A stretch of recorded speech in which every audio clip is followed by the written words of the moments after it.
अस्सलामुअलैकुम। सबसे आगे में आप सबको कहेंगे खुश आमदीद और वेरी गुड मॉर्निंग। मेरे साथ है मोहम्मद शुएब, मेरे साथ है सबीन फारूक। इस उम्मीद के साथ, इस दुआ के साथ कि आप लोग बहुत अच्छे होंगे, मुस्कुरा रहे होंगे। नाश्ता आपने किया होगा तगड़ा, आपने किया तगड़ा नाश्ता। ये इतना ख्याल सुबह सुबह खैरियत तो है। रखना चाहिए ख्याल अपने आसपास के लोगों का। वैसे ऐसे लोग बहुत कम होते हैं जिंदगी में आपके। वैसे थैंक्स फॉर आस्किंग। ये बड़ी बड़ी बात होती है कि लोग आपसे पूछ सकेंगे आप कैसे हैं, या आपने नाश्ता किया, खाना खाया। ऐसे भी अच्छे लोग वो होते हैं जब उन्हें जवाब मिले कि नाश्ता नहीं किया, फौरन ऑफर करेंगे नाश्ता कराया जाएगा आपको। तो मैंने नहीं किया, मैं आपको नाश्ता कराऊंगा। और बताएं, ब्रेक में डन नहीं, ब्रेक में नहीं, after the show of course. Break में तो टाइम कम होगा।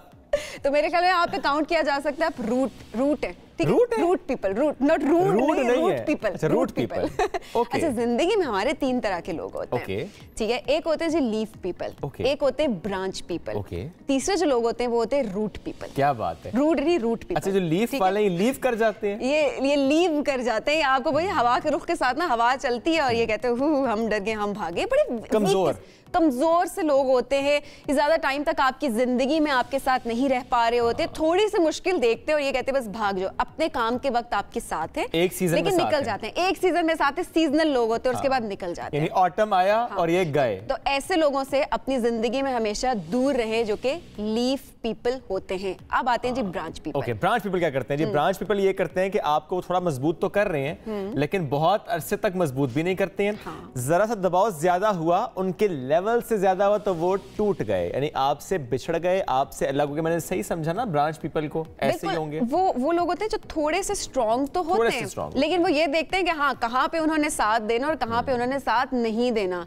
अपनी मर्जी से वो मतलब उन पर आप ज्यादा तकिया नहीं कर सकते। हाँ, ज्यादा रिलाई नहीं कर सकते। आप कहते हैं ठीक है, कभी साथ दे देंगे, कभी साथ नहीं देंगे और बस कभी चले जाएंगे, तो वो भी उड़ ही जाते हैं हवा के। तो ऐसे लोग हाँ जिंदगी में होते हैं। इनको थोड़े थोड़े ऐसे लोगों को भी साथ रखें अपनी जिंदगी में। और फिर आते हैं रूट पीपल।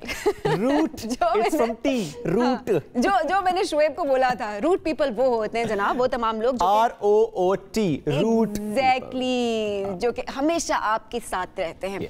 मुश्किल हो, परेशानी हो, खुशी हो, गम हो, चाहे कुछ भी हो, रूट पीपल हमेशा आपके साथ रहेंगे। हर परेशानी में आपके साथ खड़े रहेंगे, डटे रहेंगे, आपका साथ देंगे। तो इस तरह के जो लोग हैं, इनका ख्याल रखें जी। इनका ख्याल रखें, क्योंकि ये आपका बहुत ख्याल रखते हैं। और ऐसे लोग जिंदगी में बहुत कम होते हैं, लेकिन कभी आपको अगर मिल जाएं तो उनको जरूर अपने साथ रखें। उनको कभी भी जो है अपने से जाने मत दें। वैसे देखें, रूट के लिए क्या इंपॉर्टेंट होता है? पानी, खाद, यानी खर्चा वर्चा करें ना जी। हाँ, रूट में वैसे कौन? आपके पेरेंट्स आते हैं, आपके बहन भाई आते हैं, आप कोलीग्स आते हैं। डिपेंड करता है। मैं हमेशा कहूंगी डिपेंड करता है कि बाज़ अगर बहन भाई भी साथ नहीं दे रहे होते। पेरेंट्स का एक अलग मामला होता है, लेकिन बहन भाई भी बाज़ औक़ात नहीं साथ दे रहे होते। इतनी सारी ऐसी एग्जांपल्स हमारे सामने होती हैं। तो जरूरी नहीं है कि ये आपके ब्लड रिलेशंस हो, ऐसे भी कुछ रिश्ते हो सकते हैं जो कि वाकई आपके साथ बेलॉस होते हैं। एग्जैक्टली, जो कि बस आपके साथ होते हैं। माशाल्लाह। चलें जी, ये तो हमने बात कर ली दरख्त की, यानी दरख्त को देखते हुए रिश्तों की। वैसे दरख्त पे मौसम भी बड़े आते हैं। आप जानना चाह रहे हैं कि मैं आपको मौसम का? आप मुझे मौसम तो बताएं ना, कि कहाँ पे कितनी गर्मी है, कहाँ पे सूरज आंखें दिखा रहा है। वो चाचू, मामू, फूफा सारों का जिक्र करें। चले जी, मैं आपको बताती हूँ जी। आज मौसम आपको बताते हैं जी। मौसम जो है वो सबसे पहले इस्लामाबाद की बात करेंगे। इस्लामाबाद के मौसम की बात करें तो कम से कम 19 डिग्री सेंटीग्रेड है और ज़्यादा से ज़्यादा 31 डिग्री सेंटीग्रेड आज इस्लामाबाद में है। मौसम इस्लामाबाद का अभी भी काफ़ी बेहतर है। लाहौर की अगर बात करें, लाहौर में कम से कम 20 डिग्री सेंटीग्रेड है और ज़्यादा से ज़्यादा 36 डिग्री सेंटीग्रेड है। कराची की बात करें तो कम से कम 24 डिग्री सेंटीग्रेड है और ज़्यादा से ज़्यादा जनाब 33 डिग्री सेंटीग्रेड है। गर्मी शुरू हो चुकी है। वैसे लाहौर में मैं देख रही हूँ कि टेम्परेचर ज़्यादा हाई है एज़ कम्पेयर टू कराची। तो लाहौर में इस वक्त गर्मी कराची से ज़्यादा नज़र आ रही है।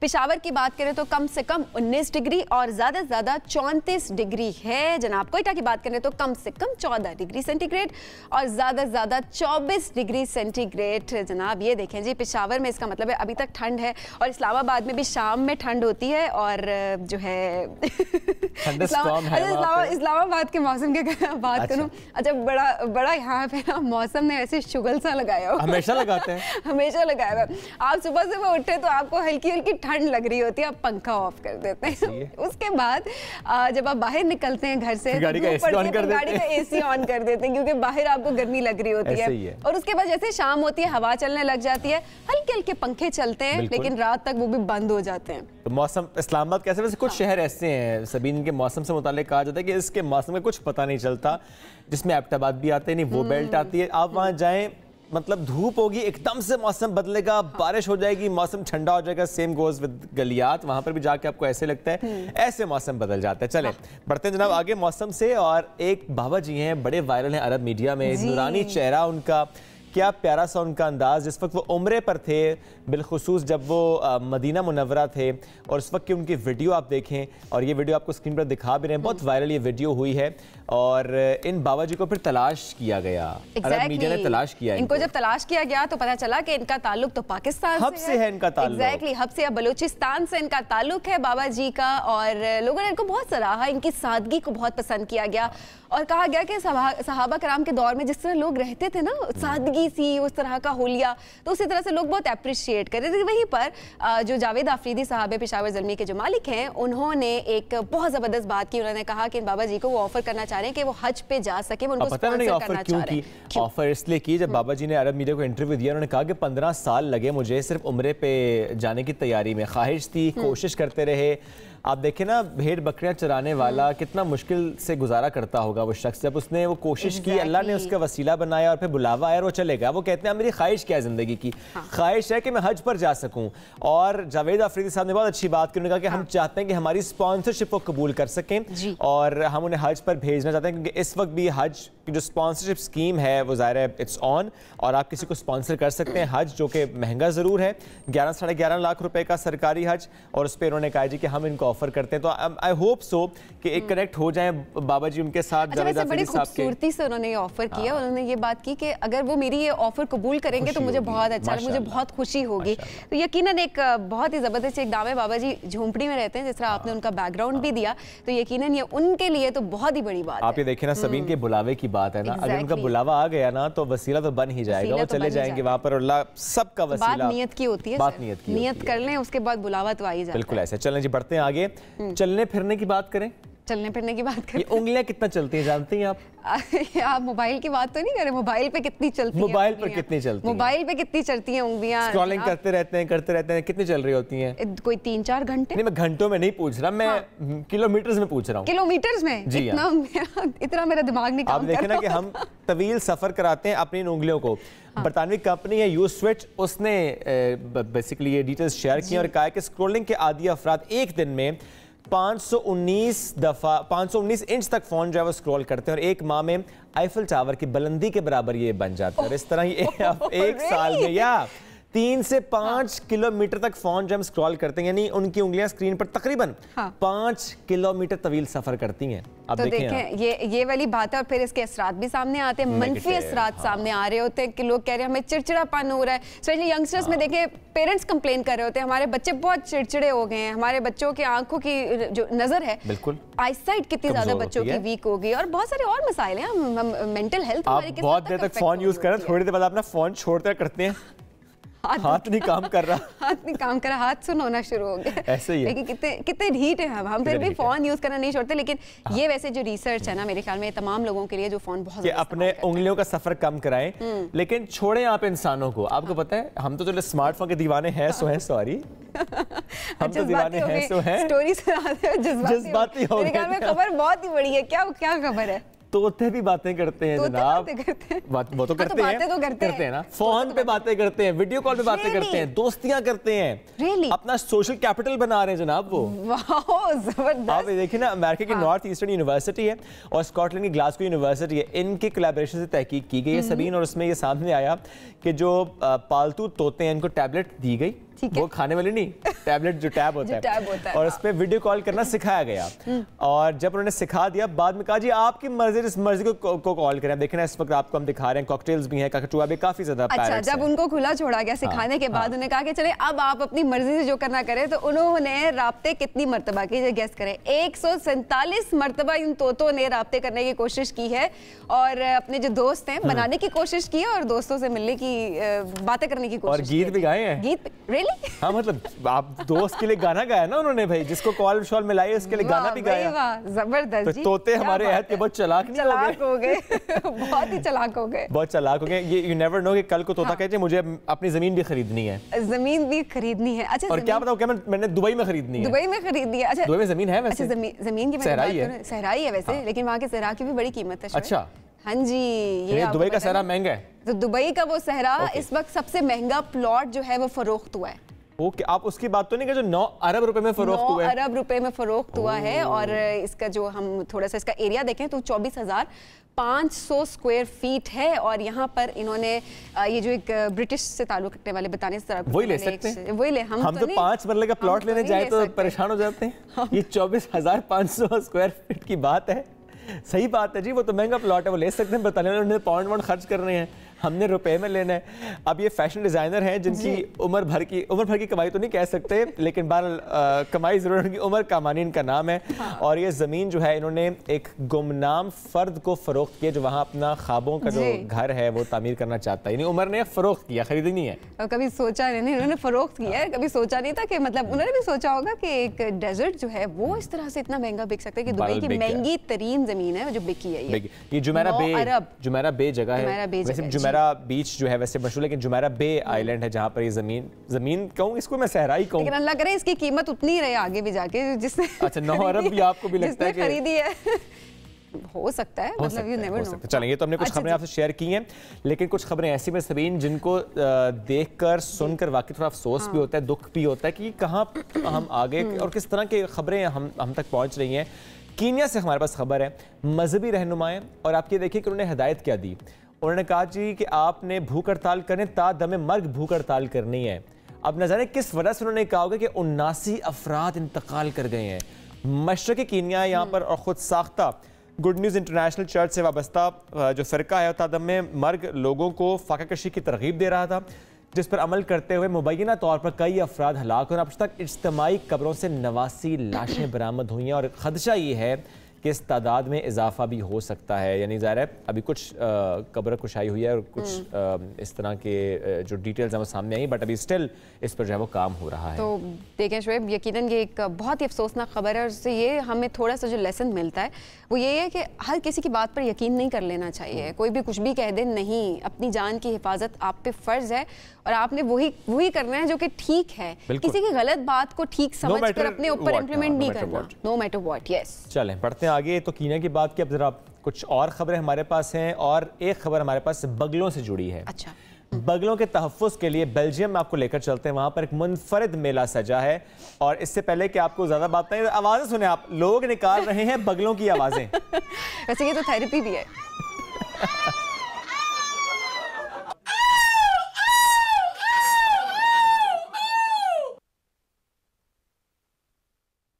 ये परिंदों के तहफ़्फ़ुज़ के लिए उन्होंने अंदाज़ अपनाया और ये देखिए ना कि उन्हीं के अंदाज में आप उनकी मूवमेंट देखें, उनका लिबास यानी कॉस्ट्यूम देखें और जिस तरह वो बात करने की कोशिश करेंगे, शायद वो कहना चाह रहे हैं कि अगर हम समझ पाएं और सुन पाएं तो यही कह रहे हैं कि हमें महफूज रखा जाए, हमारा ख्याल रखा जाए। एग्जैक्टली, ज़बरदस्त, बहुत ज़बरदस्त इनिशिएटिव है।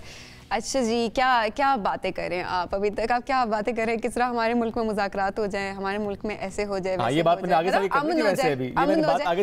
के भी करेंगे। ये क्या बातें करें, वहाँ खला में फिल्में बनना शुरू हो गई, वहाँ कीनिया की बात करी हूँ। नहीं, आप अच्छा रशिया की बात करना चाह रही हैं। रूस के इंटरनेशनल स्पेस स्टेशन में शूटिंग की गई है और नुमाइश के सिनेमा घरों में इस वक्त पेश कर दिया गया इस मूवी को, और क्या ज़बरदस्त शूट हुआ है। समझ नहीं आया हमें वो क्या बात कर रहे हैं, लेकिन बहरहाल फिल्म के विजुअल देख के हमें वाकई मजा आया। अच्छा, रशियन प्रेसिडेंट व्लादिमीर पुतिन, उन्होंने भी तारीफ की है, खूब सराहा है इस फिल्म को। और ये फिल्म की जो कहानी एक सर्जन के हवाले से है, एक ज़ख्मी खलाबाज को बचाने के लिए बैनुल अक़वामी खलाई स्टेशन पर उन्हें भेजा जाता है और फिल्म में दिलकश तरीन जो रूसी अदाकार हैं यूलिया पेरेसिलिट, इन्होंने मरकज़ी किरदार अदा किया है और जनाब इसीलिए इसको खासा सराहा भी जा रहा है कि इसकी स्टोरी बहुत मुनफरिद है। तो बहुत से लोग इसको पसंद कर रहे हैं। हाँ, और हम ज़रा देख रहे हैं कि दुनिया कहाँ पहुंच गई है। दुनिया कहाँ पहुंच गई है वाकई में, और हम ब्रेक में खला में पहुंच गए। हम ब्रेक में सोचते हैं कि हमने कहाँ जाना है। एक ब्रेक लेते हैं, वापस आते हैं, साथ रहिए। Welcome back after the break. मुल्क की सियासी सूरत हाल का जिक्र करते हैं। वैसे तो आज एक गर्मा गर्म दिन है, वैसे तो जिस दिन का जिक्र करें वो दिन कुछ ऐसा ही होता है, सियासी पारा हाई नजर आता है। आज सुप्रीम कोर्ट ने डेडलाइन दी थी सियासी जमातों को, उसका आखिरी दिन है, यानी मुज़ाकरात की मेज पर आएं और अपना फैसला खुद करें। डेडलाइन दी गई थी, आज आखिरी दिन है। इसके साथ साथ कौमी असम्बली का इजलास 4 बजे, कैबिनेट मीटिंग आज। इसके अलावा अगर हम बात करें JUI के मजलिस आमला, उसका इजलास भी आज है। सियासी जमातें तो डिस्कस कर रही हैं, लेकिन बुनियादी सवाल क्या है सबीन? बिल्कुल जी, इंतखाबात कब होंगे? सबके ज़हनों में एक ही सवाल है, इंतखाबात कब होंगे और कैसे होंगे? ये कैसे होंगे, इसका जवाब मेरे ख्याल में हमें खुद भी नहीं पता और हम ढूंढते ढूंढते थक गए। जिससे भी सवाल करें वो भी खुद ये कहते हैं जी नजर तो नहीं आ रहा कि कब होंगे, लेकिन बहरहाल कोशिशें की जा रही है कि कंसेंसस हो जाए। लेकिन जब हम कहते हैं इंतखाबात कैसे होंगे तो उसमें आ जाती है थोड़ी सी बात टिकट की। और जब टिकट की बात हम करते हैं तो PTI के अंदर इस वक्त हमें क्या नजर आ रहा है कि जो टिकट्स दिए गए हैं, वो चाहे कश्मीर हो चाहे पंजाब हो, उसमें थोड़ी सी रिजर्वेशन सामने आई है। कुछ रहनुमाओं ने उस पर इजहार भी किया है, उन्होंने कहा कि we not happy with that. तो इस वक्त PTI में क्या हो रहा है आज हम इस पर भी बात करेंगे। और क्या PTI मान चुकी है मुज़ाकरात के हवाले से और बैठ चुकी है मेज पर, या अभी तक हम एक डेडलॉक की तरफ ही हैं? इस वक्त हमें प्रोग्राम में ज्वाइन किया है साबिक गवर्नर सिंध और तहरीक इंसाफ के सीनियर रहनुमा इमरान इस्माइल साहब ने। अस्सलाम वालेकुम इमरान साहब, कैसे हैं आप? जी वालेकुम सलाम शेख। जी इमरान साहब, सबसे पहले तो टिकट्स की बात करेंगे। बहुत ज़्यादा तनकीद भी सामने आ रही है। टिकट्स कौन, किस तरह मैकेनिज्म क्या है, कौन डिसाइड करता है? खान साहब टिकट देते हैं, कोर कमेटी टिकट देती है, कौन टिकट देता है? जिस पे तनकीद कश्मीर की अगर बात करें, पंजाब की भी बात करें, हमें वहाँ पर तनकीद नज़र आई है कि लोग कह रहे हैं कि नहीं ऐसे नहीं होना चाहिए था, ऐसे होना चाहिए। आपकी पार्टी के अपने लोग इस तरह से कह रहे हैं। तो अब क्या आगे, क्या लाए अमल है? खान साहब इस पर देखा जाए तो यू टर्न लेते भी दिखाई दे रहे हैं, कह रहे हैं जी नजरसानी का फैसला कर लिया गया है। तो अब आगे क्या होगा? शुक्रिया सबीन। नहीं, ये यू टर्न नहीं है। हर पार्टी में जब टिकट्स दिए जाते हैं तो उसका एक अपीलेट बोर्ड होता है उसके ऊपर कि अगर किसी को एतराज़ है इस टिकट के लोकेशन पे तो वो अपील में जा सकता है। तो वो अपीलेट बोर्ड अभी बना है, जिसकी हेयरिंग कल हुई थी और आज भी उसकी हेयरिंग है। टिकट्स का फॉर्चुनेटली ये कह लें या उसे आप जो भी नाम दे लें, पाकिस्तान तहरीक इंसाफ की जो सीट्स हैं उसके ऊपर एक सीट पर 8 लोगों ने अप्लाई किया हुआ है। और अच्छा। जाहिर है अगर आप 8 लोगों में से एक को टिकट देंगे तो बाकी 7 में 4 या 5 को इतराज़ ज़रूर होगा। ये हो ही नहीं सकता कि आप कोई इतराज़ फाइल ना करें। और ये बड़ी जमातों में, मकबूल जमातों में ये ज़रूर होता है। हाँ, उन जमातों में जिसमें आप खुद कैंडिडेट ढूंढ रहे होते हैं तो वहाँ पे ये नहीं होता। जैसे आप मुस्लिम नून में आप इस वक्त देख रहे हैं कि वो दर बदर ठोकरें खा रहे हैं कि कहीं से उनको कोई कैंडिडेट मिल जाए, वो टिकट ही नहीं दे रहे। नहीं होगा, लेकिन यहाँ ज़रूर आपको आवाज़ें इस तरह की आएंगी। लेकिन अच्छा, वो टिकट्स पहले दे नहीं रहे थे, फिर आप दे भी रहे हैं। बंदे मिलेंगे तो टिकट देंगे, बंदे मिलेंगे। ठीक। अच्छा इमरान साहब, एक चीज़ और भी है, क्योंकि आपने खुद कहा कि एक सीट के लिए अगर बहुत से लोग अप्लाई करें, बहुत से लोग ख्वाहिशमंद हों और किसी एक को ही दी जाए, बाकी ज़रा थोड़ा सा सवाल तो करेंगे। लेकिन आपकी ज़ाती राय क्या है सर इस मामले पर? बिलखुसूस फवाद चौधरी, हमाद अजहर और शहबाज गिल, क्या इनको टिकट नहीं मिलना चाहिए था सर? देखिए, मेरी राय में तो ये बड़े सीनियर लोग हैं और बिल्कुल है। इनको जाहिर है कि इन्होंने अप्लाई किया था तो इनको कंसिडर किया जाना था। लेकिन खान साहब फाइनल अथॉरिटी हैं, उन्होंने खान साहब ने ये डिसाइड किया कि नहीं, इन लोगों की सेंटर में ज़्यादा ज़रूरत है। ये खान साहब के स्टार प्लेयर्स हैं, सारे के सारे फ्रंट लाइनर्स हैं, तो अच्छा। पार्टी को लीड भी करते हैं। तो उनको खान साहब का फैसला है कि वो, ये सोलो खान साहब का फैसला है कि वो किसे कहाँ चाहते हैं, किसको नेशनल असम्बली में चाहते हैं, किसको प्रोविंशियल असम्बली में चाहते हैं। उस हिसाब से उन्होंने अपना गेम प्लान किया हुआ। तो क्या इमरान साहब, इसमें एक चीज़ और भी सामने नज़र आती है ना, फवाद साहब ने जिक्र भी कर दिया इसका कि अगली बारी फिर बुज़दार, ऐसा ही है सर? बुज़दार साहब भी नज़र आएंगे एज CM अगर इंतखाबात होते हैं, PTI जीतती है तो? देखिए, ज़रूरी नहीं है, लेकिन अच्छा। बुज़दार साहब जाहिर है कि इसका CM रहे हैं पहले भी, तो वो सीनियर कंसिडर किए जा रहे हैं। वहाँ पे चौधरी साहब भी हैं मौजूद, उनका भी, वो भी चीफ मिनिस्टर रहे हैं, तो वो भी एक सीनियर रनर हैं। और मुमकिन है कि खान साहब किसी नए चेहरे को सामने लाएं। तो अभी इसके ऊपर कोई बातचीत हुई नहीं कि CM कौन बनेगा, लेकिन बनेगा PTI का। ठीक है, ये तो चीज़ हुई सर, लेकिन सभी ने एक चीज़ और भी तो है, कुछ लोग नज़र नहीं आ रहे। कुछ लोग नजर नहीं आ रहे, मतलब एक अहम इजलास, लेकिन पार्टी के अहम मेंबरान वहां पे नहीं थे। कौन? सर अगर हम केपी की बात कर लें तो हमें तो सर बहुत सीनियर लोग हैं जो नज़र नहीं आ रहे वहाँ पर, जैसे कि चौधरी अनवारुल हक साहब नज़र नहीं आ रहे, सरदार तनवीर इलियास साहब नज़र नहीं आ रहे। तो ये कश्मीर के मामले की हम बात करें तो ज़रा है तो सर सीनियर ना ये लोग भी, ये नज़र नहीं आ रहे इजलास में सर। कश्मीर का मैं नहीं कह सकता, लेकिन अच्छा। केपीके का देखें, परवेज खटक साहब की अलिया का इंतकाल, बिल्कुल वो तो वाइफ के इंतकाल की वजह से होंगे, ठीक है, अल्लाह उनकी वाइफ को रहमत नसीब। फवाद चौधरी साहब सब ट्रैवल कर रहे हैं, आउट ऑफ कंट्री हैं। असद उमर की तबीयत ख़राब थी, कराची में थे, उसके बावजूद वो वहाँ पे पहुँचे हैं। शाह महमूद कुरैशी साहब वहाँ पर मौजूद हैं, तो सीनियर लीडरशिप तो वहाँ मौजूद है, अलावा वहाँ से एक दो लोगों के जो अपनी किसी मजबूरी के तहत यानी सब राजी हैं सर। आप कहते हैं कोई नाराजगी, आप कहते हैं कोई नाराजगी नहीं है, इसका मतलब सब राजी हैं, चाहे टिकट की तकसीम के बाद कोई रिजर्वेशन सामने आई भी तब सब सेटल डाउन हो गया है। और रिजर्वेशन ज़रूर आई होगी, लोगों के दिल में ज़रूर ये बात रही होगी कि जी हमें टिकट नहीं मिला, क्योंकि आगे को उम्मीद होती है, लेकिन उसके बावजूद मैं आपसे कह रहा हूँ कि नाराज़गी कोई नहीं है पार्टी में। चलें, ये सर अच्छी बात सुनने को मिले कि नाराजगी कोई भी नहीं है। नजरसानी तो कर रहे हैं खान साहब, अब क्या जिनको टिकट्स दे दिए हैं उनसे वापस लिए जाएंगे? वो लोग नाराज नहीं होंगे अगर उनसे टिकट वापस लिए जाएंगे? अगर ऐसा कोई फैसला अगर ऐसा कोई फैसला होता है, आई डोंट नो, लेकिन उसके लिए कोई बड़ा कॉन्क्रीट रीज़न चाहिए कि क्यों ये कहीं पर गलती हो गई है, क्या हुआ, कोई उस तरह की कोई कॉन्क्रीट रीज़न होगी तो उसे उस शख्स को बुला के समझा दिया जाएगा।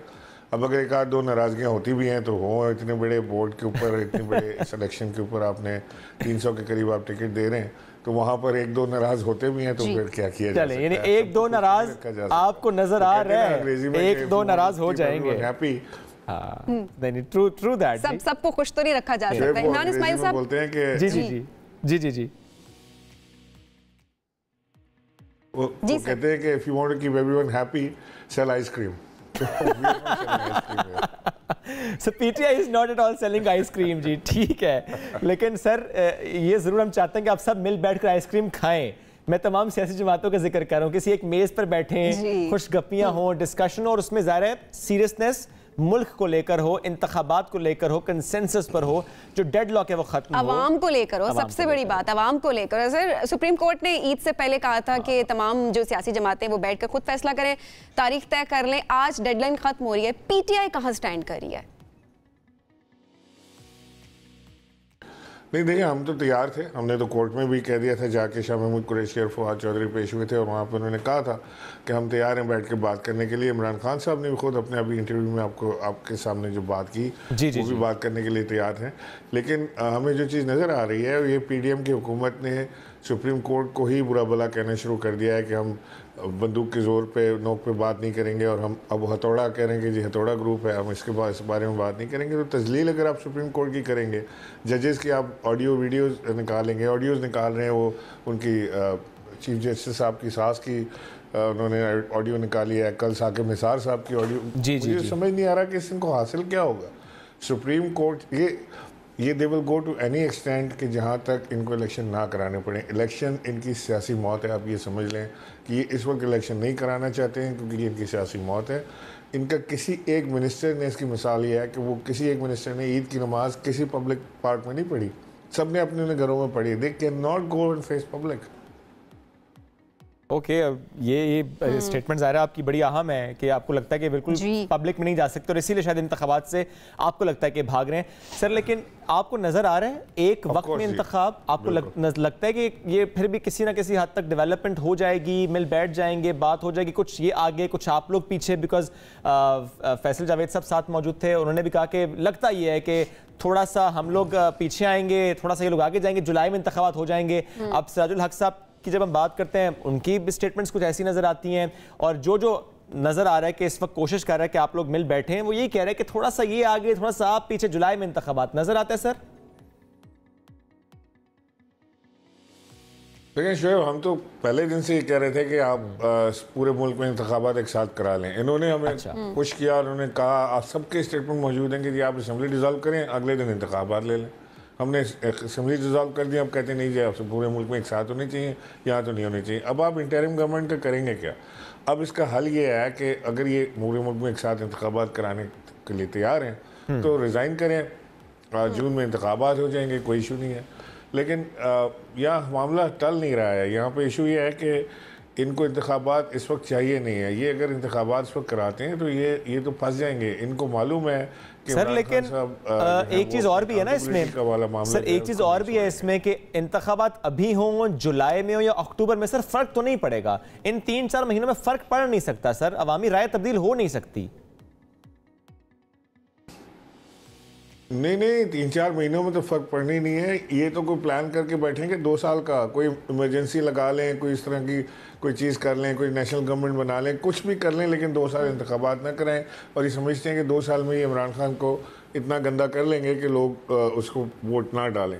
सर लेकिन ये जो इमरजेंसी वाला मामला है, 2 साल तक हम जाने देंगे, कोई कानूनी तरीका नहीं है, कोई कानूनी तरीका नहीं है, कोई आईनी तरीका नहीं है। और जो बात आपने इमरजेंसी की कल DGISPR की प्रेस कॉन्फ्रेंस थी, उस पर सवाल भी हुआ कि सोशल मीडिया पर बहुत ये बात हो रही है जी कोई इमरजेंसी लग जाएगी या माशाल्लाह का भी जिक्र, उसमें उन्होंने कहा जी ऐसा एक तो कोई मामला है नहीं, ये तो सियासी बयान है और फौज का सियासत से कोई ताल्लुक नहीं। अब खान साहब का जो बयान है सर के इस्टेब्लिशमेंट हमारे पीछे है, और कल DGISPR ने कैटेगोरिकली डिनाई कर दिया। उन्होंने कहा जी हमारा किसी सियासी जमात के साथ कोई ऐसा वो ताल्लुक नहीं है और सारी सियासी जमातें हमारे लिए बराबर हैं। सर वो तो खान साहब का बयान फिर भी वही रहेगा सर कल DGISPR की प्रेस कॉन्फ्रेंस के बाद, आपको लगता है? मैं आपको एक बड़ा इंटरेस्टिंग किस्सा सुना, उसमें आपको जवाब मिल जाएगा। जब हमारी पार्टी में 97 में इलेक्शन हो रहे थे ना, नेशनल इलेक्शन, तो डॉक्टर आरिफ अलवी जो हैं वो इधर थे और वो इंटरव्यू कर रहे थे और सारा कुछ। तो एक साहब आए, मैं उनका नाम नहीं बताना चाहता, वो और ये सारे वो जमात इस्लामी का बैकग्राउंड था और थोड़ा रिलीजियस ट्रेनिंग थी, तो वो ज़रा सख्त थे इस मामले में। तो मैं उनके साथ बैठा हुआ था, तो वो एक साहब आए इंटरव्यू के लिए। उनको उन्होंने पूछा, एक कॉलम था बाकायदा उसमें, क्या आप शराब पीते हैं? तो उसमें उन्होंने कहा कि नहीं, उन्होंने कहा छोड़ दी। तो डॉक्टर साहब ने पूछा कब छोड़ी? उन्होंने कहा जी मैंने परसों। तो आपकी बात का जवाब ये है कि अगर पॉलिटिक्स में नहीं है तो परसों ही छोड़ी है, लेकिन अभी तक वहाँ उसके असरात और समरात बाकी हैं। तो वो हम तो ये फील करते हैं कि मुसलसल ये इसमें देखिए पाकिस्तान में इस्टेब्लिशमेंट का बहुत स्ट्रॉन्ग हाथ रहा है सियासत में, और बड़े अरसे से रहा है और बड़े अरसे तक रहा है।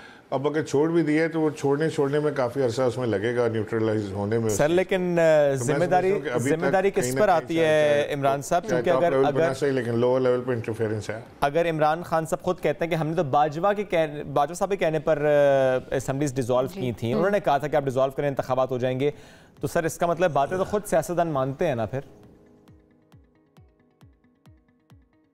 नहीं मानते क्या, मजबूर होते हैं ना। किसको शौक है कि वो बात माने किसी की जाके? जब आपकी मजबूरी है, आपको नज़र आ रहा है कि एक स्ट्रॉन्ग होल्ड है, बाजवा साहब ने जिस तरह से ग्रिप किया हुआ था चीज़ों को, मामला कुछ वो लेके चल रहे थे और हैंड्स ऑन उसके ऊपर थे, तो मेरा ख्याल है कि वो मजबूरी एक बन जाती है आपकी कि आप उनसे बात करें।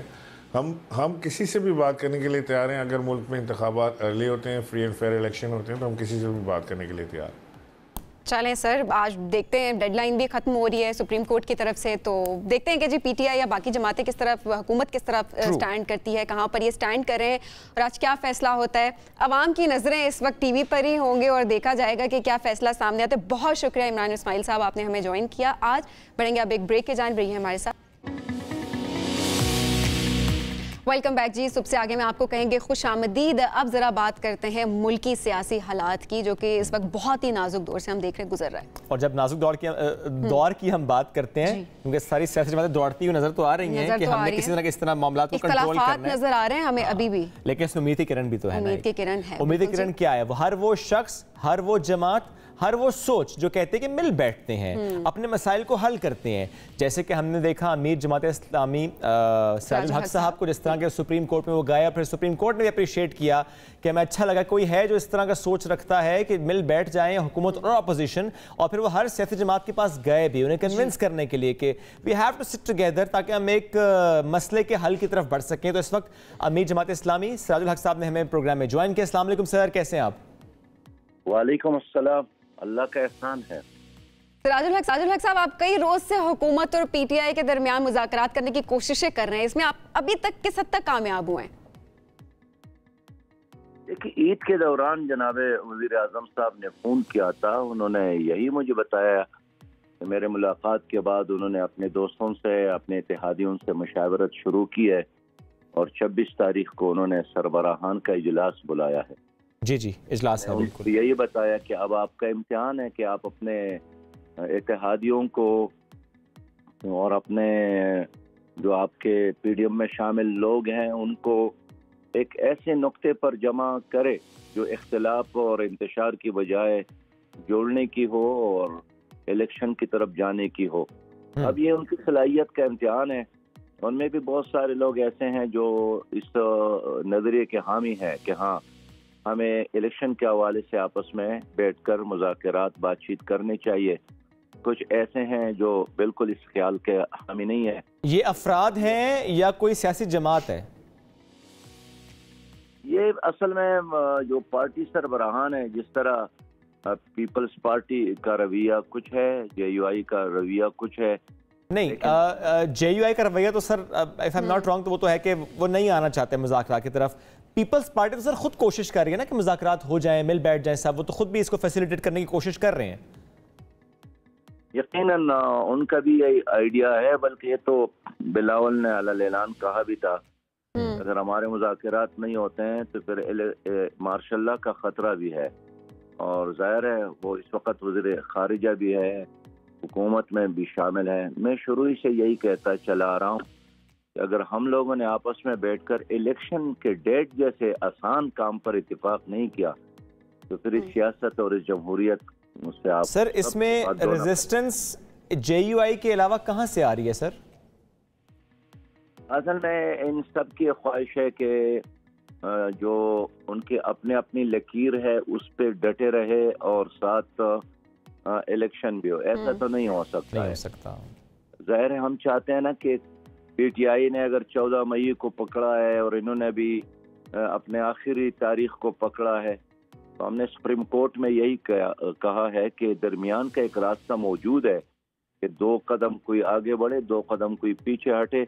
इसलिए कि इलेक्शन का ओनर या इलेक्शन में हिस्सा लेने वाले स्टेक होल्डर कोई PDM या PTI सिर्फ नहीं है, और बहुत सारी सियासी जमात इसमें हिस्सा ले रहे हैं।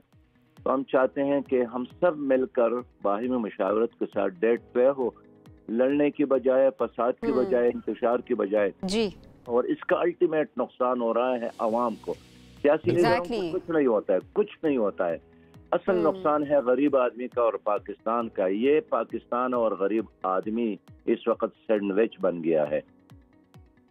जी बिल्कुल बिल्कुल ऐसा ही है। आवाम को नुकसान होता है, जहाँ पर सियासी बहरान शुरू होता है वहाँ पर मुल्क हमारा डाउनफॉल की तरफ जाता है और नुकसान सरासर जो है वो आवाम का ही हो रहा होता है। सिराजुल हक साहब, कौन अब तक आगे बढ़ा और फिर पीछे हटा, को आप कितने पुरुमीद हैं अभी? क्या सब सेम पेज पे आ सकेंगे? असल में अंदरूनी खाना तो सब इस बात पर एग्री है कि हाँ बातचीत हो जाए, लेकिन कुछ कुछ अपने साबिक़ा बयानात उसके कुछ स्पीड ब्रेकर है, उसको क्रॉस करना इनके लिए अब नहीं। लेकिन सिराजुल हक साहब, अगर हुकूमत की हम बात करें, क्या आपको हुकूमत थोड़ा सा पीछे आती नजर आती है? अक्टूबर से जरा सा पीछे आती नजर आ रही है? उनकी बातों से, अंदाज से नजर आता है आपको PDM का? यानी मैंने जो खुद महसूस किया PDM और खासकर वजीर आजम और उनकी टीम का, उसमें एक लचक तो मौजूद है। ठीक है, हाँ, हम एक मुत्तफिक। और क्या यही लचक आपको इमरान खान साहब में भी नजर आई है, PTI में नजर आई है कि थोड़ा सा ये वहाँ भी है? ये बिल्कुल अच्छा।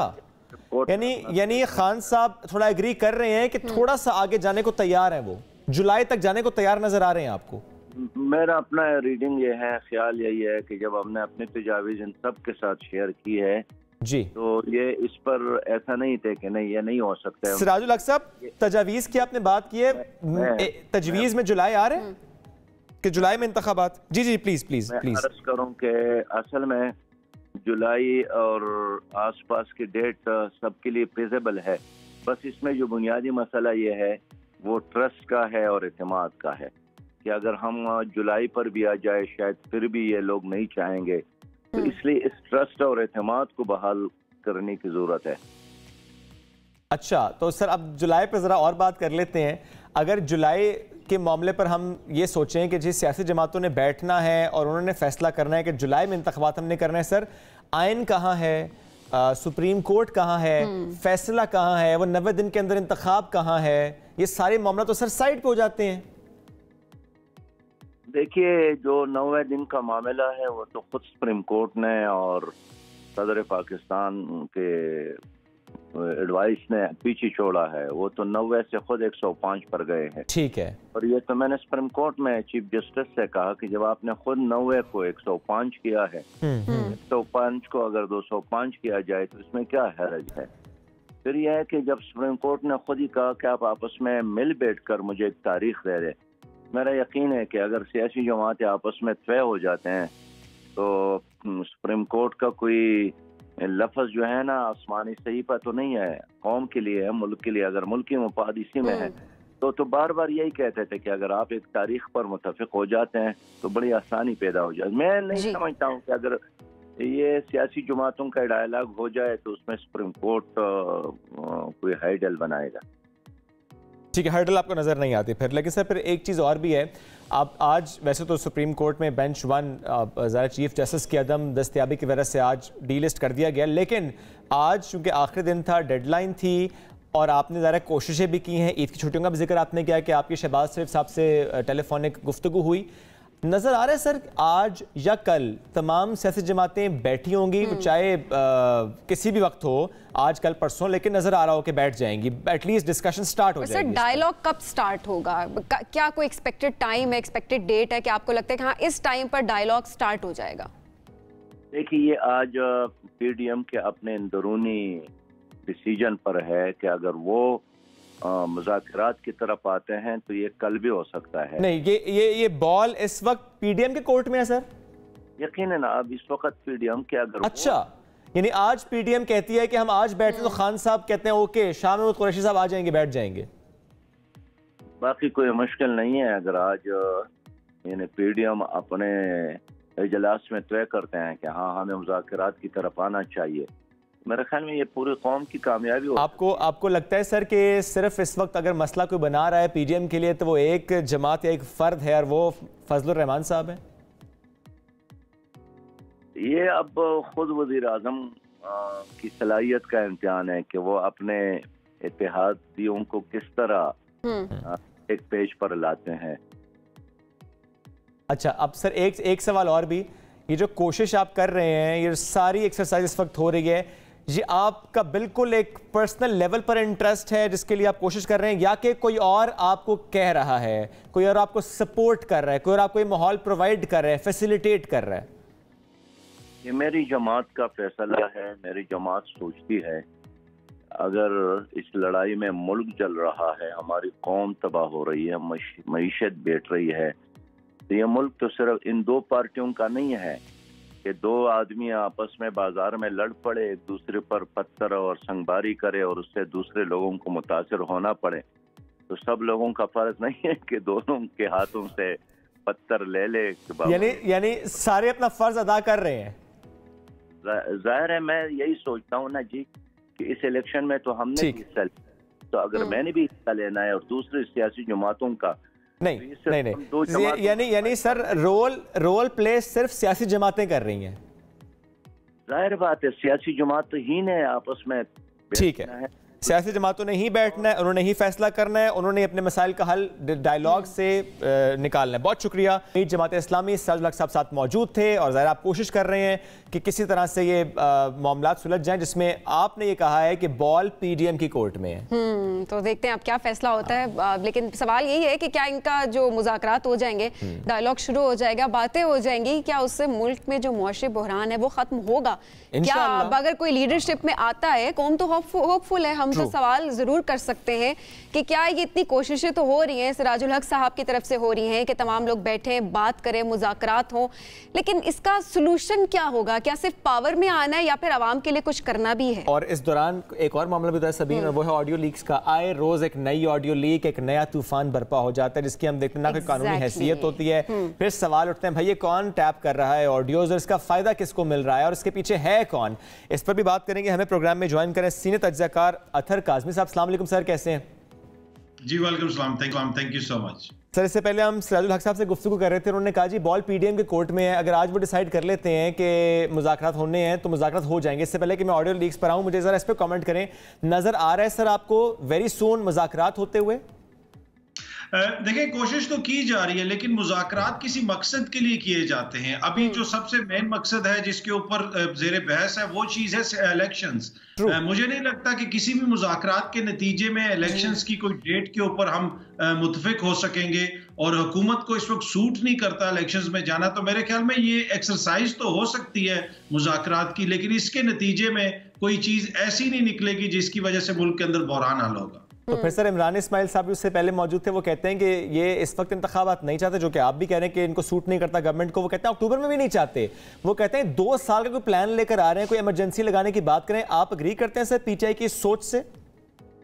देखिए, पीटीआई की सोच तो ऑब्वियसली उनकी अपनी सोच हो सकती है, लेकिन कुछ जमीनी हकायक जो हमारे सामने हैं, जब से ये हुकूमत आई है इनकी आप देख लें कारकर्दगी ऐसी है, उसके बाद से इनको खौफ है कि अगर हम इंतखाबात में गए तो हमें शिकस्त होगी। 13-14 जमातों ने मिलकर पंजाब का ज़मीनी इंतखाब लड़ा, वहां पे इनको शिकस्त हुई, और अब आइन के अंदर वाज़े तौर पे एक चीज लिखी हुई है कि 90 रोज में इंतखाबात होने। अगर उस चीज को ये नहीं मान रहे तो किसी मुज़ाकरात के नतीजे में ये कैसे किसी चीज पे मुत्तफिक होंगे? तो मुझे यही लगता है कि इनकी हर मुमकिन कोशिश होगी कि इंतखाबात को डिले किया जाए। चलें सर, अब जरा ऑडियो लीक की अगर हम बात करें, नई ऑडियो लीक से क्या पैगाम देने की कोशिश की गई है? क्योंकि इससे पहले भी हमने देखा कि ऑडियो लीक सामने आ रही है, सोशल मीडिया पे मीम्स बनती हैं, कहीं से तनकीद होती है, कोई सियासी रहनुमा उसको पोस्ट करता है, ट्वीट कर रहे हैं, मतलब हर तरह से उसको फैलाया जा रहा होता है। अभी जो नई ऑडियो लीक्स हैं, इनसे क्या पैगाम दिया जा रहा होता है आवाम को? देखिए, पहली बात तो ये कि इन ऑडियो लीक्स की कोई कानूनी हैसियत नहीं है। ये किसी की भी आप ऑडियो जोड़ के इस तरह की फैला दें और कहें कि जनाब उसने ये कहा है। अगर हुकूमत ये समझती है, और वो लोग जिस तरह आपने कहा कि जो रीट्वीट्स कर रहे हैं, जो शेयर कर रहे हैं, अगर आप देखें उनको लीड हुकूमती शख्सियात कर रही होती हैं, या वो मोजिज़ कर रहे होते हैं जो हुकूमत का बयानी आगे बढ़ाते हैं, तो वो लोग इन लीक्स को लेकर अदालत में क्यों नहीं जाते? ये बुनियादी तौर पे प्रेशर डालने का एक तरीका कार है, जिस तरह हमने पहले भी बात की कि ये इंतखाबात नहीं चाहते। इस वक्त मेन मसला ये है कि कौम कह रही है कि हमने इंतखाबात की तरफ जाना है, अदालत का फैसला आ चुका है, आइन वाज़े है, लेकिन ये चीजों को पेचीदा करने के लिए इस तरह की ऑडियो लीक्स लेके आते हैं जो कतन मुनासिब नहीं है। आज अगर किसी एक मोअज़्ज़िज़ शख्सियत की फैमिली को टारगेट किया जा रहा है, कल किसी और को टारगेट किया जाएगा। मेन क्वेश्चन तो ये है कि कौन लोग ये ऑडियो रिकॉर्ड्स कर रहे हैं और हुकूमत इस हवाले से क्या कर रही है। तो सर, ये ऑथेंटिक है सारी ऑडियो लीक्स? आपको क्या लगता है? क्योंकि कई जगह पर कहा जा रहा है कि आपको क्या पता कि आवाज़ किस शख्स की है और किस तरह से इसको डब किया गया है। अब टेक्नोलॉजी का इस्तेमाल भी किया जा रहा होता है। किस हद तक आपको लगता है कि ऑथेंटिक हो सकती हैं? देखिए, ऑडियो लीक जो है, अब टू बी ऑनेस्ट ये कहना कि कितनी ऑथेंटिक है, ये तो बड़ा बहुत पेचीदा मामला है, इसलिए कि आपको इसकी तहकीकात करवानी पड़ेगी, पता चलाना पड़ेगा कि कहां से आई। जिस तरह बहुत सारे चैनल्स ने, बहुत सारे सहाफियों ने ऑडियो शेयर की कि ये चीफ जस्टिस साहब की सास की ऑडियो है। अब मैंने तो जिंदगी में उनकी सास को कभी बात करते नहीं सुना, पाकिस्तान के 22 करोड़ लोगों ने भी नहीं सुना, तो ये जो सहाफी हैं जो शेयर कर रहे थे, इनको किस तरह पता चल गया कि ये उनकी सास है? कहां से इन्होंने तहकीकात की? तो मसला ये है कि ये तो फैलाई इसलिए जा रही है कि कंफ्यूजन क्रिएट करनी है, एक बयानिया बनाना है। तो मुझे नहीं लगता कि इसमें से कोई भी चीज ऑथेंटिक है। अगर कुछ ऑथेंटिक होता तो हुकूमत मामले को लेकर अदालत में चली जाती। इसके ऊपर कोई कानूनी नुक्ता लेते। कानूनी नुक्ता कोई भी नहीं लिया जा रहा, सिर्फ सियासी बयानिया बनाया जा रहा है। तो अतर साहब, आपको ये नहीं लगता कि इस पर तमाम सियासी जमातों को एक पेज पे होना चाहिए, मिलकर आवाज उठानी चाहिए? क्योंकि ये तो मतलब अगर एथिकली भी देखा जाए तो ये किस हद तक गलत चीज़ है, लेकिन उसको तमाम सियासी जमातें उसको प्रमोट करती हैं, उसको हर तरह से सपोर्ट किया जाता है, उसको शेयर किया जाता है, फिर उस पर एक नैरेटिव बिल्ड किया जाता है, फिर रीट्वीट्स हो रही होती है और इसी तरह से आवाम को एक तासुर दिया जाता है कि हाँ ये चीज़ इसी तरीके से हुई है। तो आज अगर एक की प्राइवेसी इन्वेड हुई है, कल को दूसरे की भी हो सकती है। तो आपको नहीं लगता कि सब सियासी जमातों को मिलकर इस पे आवाज उठानी चाहिए?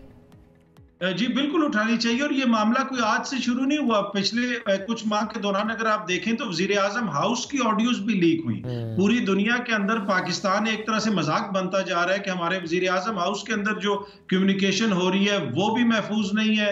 हमारे मुल्क के जो चीफ जस्टिस साहब हैं उनकी फैमिली की ऑडियोज इस तरह आ रही हैं। तो हुकूमत किधर है? देखिए, सियासी जमातें मुतफिक हों या ना हो, ये तो वो सारी सियासी जमातें जो किसी भी मामले पर मुतफिक नहीं होती, लेकिन इस रियासत के अंदर कानून मौजूद है, इस रियासत के अंदर आइन मौजूद है और ये उसकी खुल्लम खुला खिलाफ वर्जी। और जो मौजूदा हुकूमत है उसका ये फर्ज बनता है, उसके इदारों का ये फर्ज बनता है कि बताया जाए कि किस तरह ये ऑडियो लीक्स हो रही है, कौन ये ऑडियोज रिकॉर्ड कर रहा है, इसके ऊपर तहकीकात होनी जरूरी है।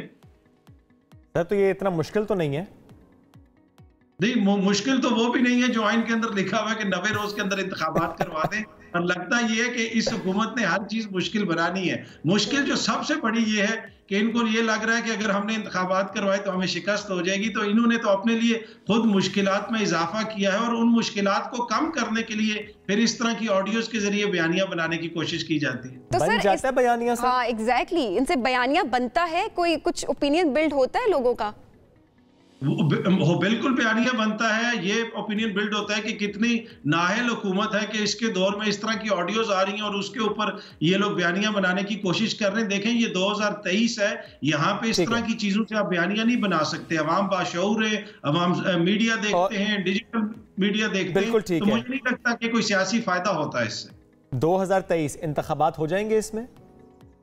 देखिए होने तो चाहिए, अगर पाकिस्तान के अंदर आइन है, कानून है, उसके मुताबिक होने चाहिए। आपको लगता है? देखिए ख्वाहिश नहीं है हुकूमत की, पर मुझे लगता है कि करवाने पड़ेंगे। इतनी ज्यादा देर इस हुकूमत का डिले कर नहीं सकते। ठीक है अतर काज़मी साहब, बहुत शुक्रिया साथ मौजूद है। तजिया देर प्रोग्राम में एक ब्रेक शामिल करेंगे, ब्रेक से वापस आएंगे, साथ रहिए।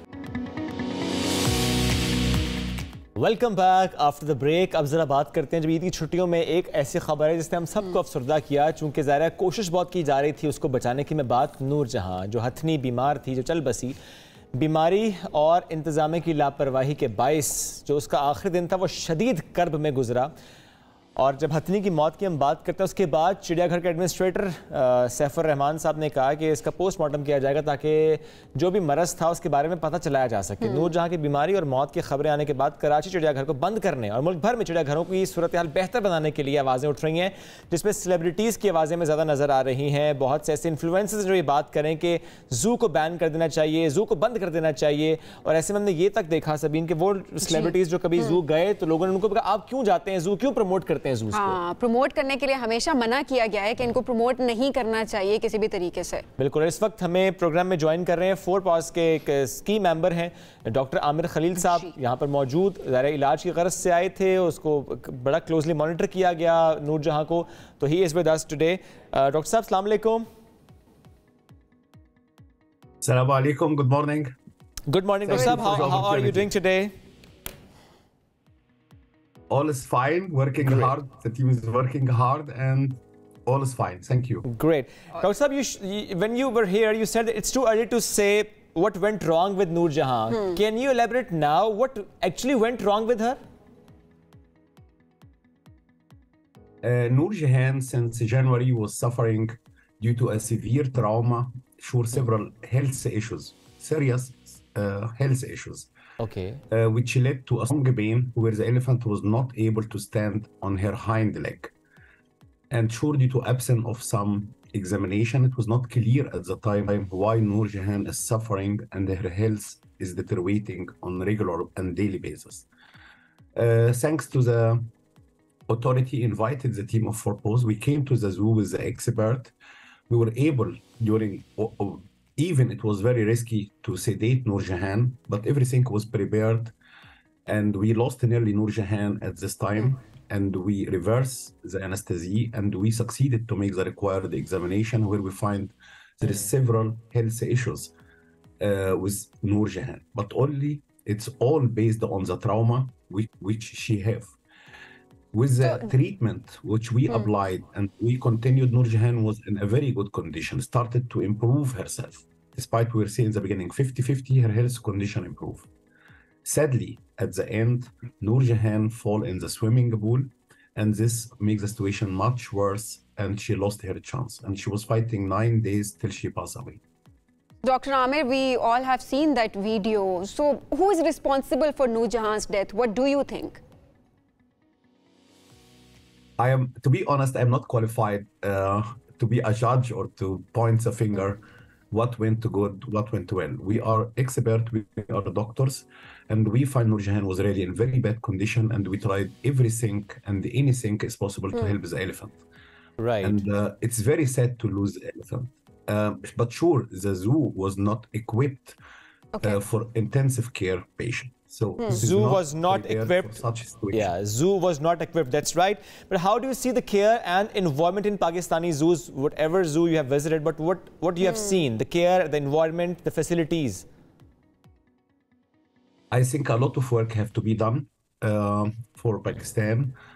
I think the next step is not to save all the animal and to improve all the condition, but I think the legacy of Noor Jahan give us the light that Madubla, and we agreed on the first positive step that the other elephant, Madubla, will be relocated, I hope, soon in the coming weeks to other place. I think with the authority we are negotiating now to establish a sanctuary for elephant in Pakistan.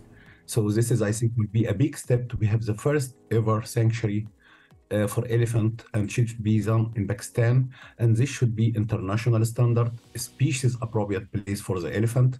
And to relocate the elephant, as you know, it is, I will say, a mammoth work. So there is a lot of work is needed now in preparation to prepare the elephant for such trip, to prepare the place within the sanctuary.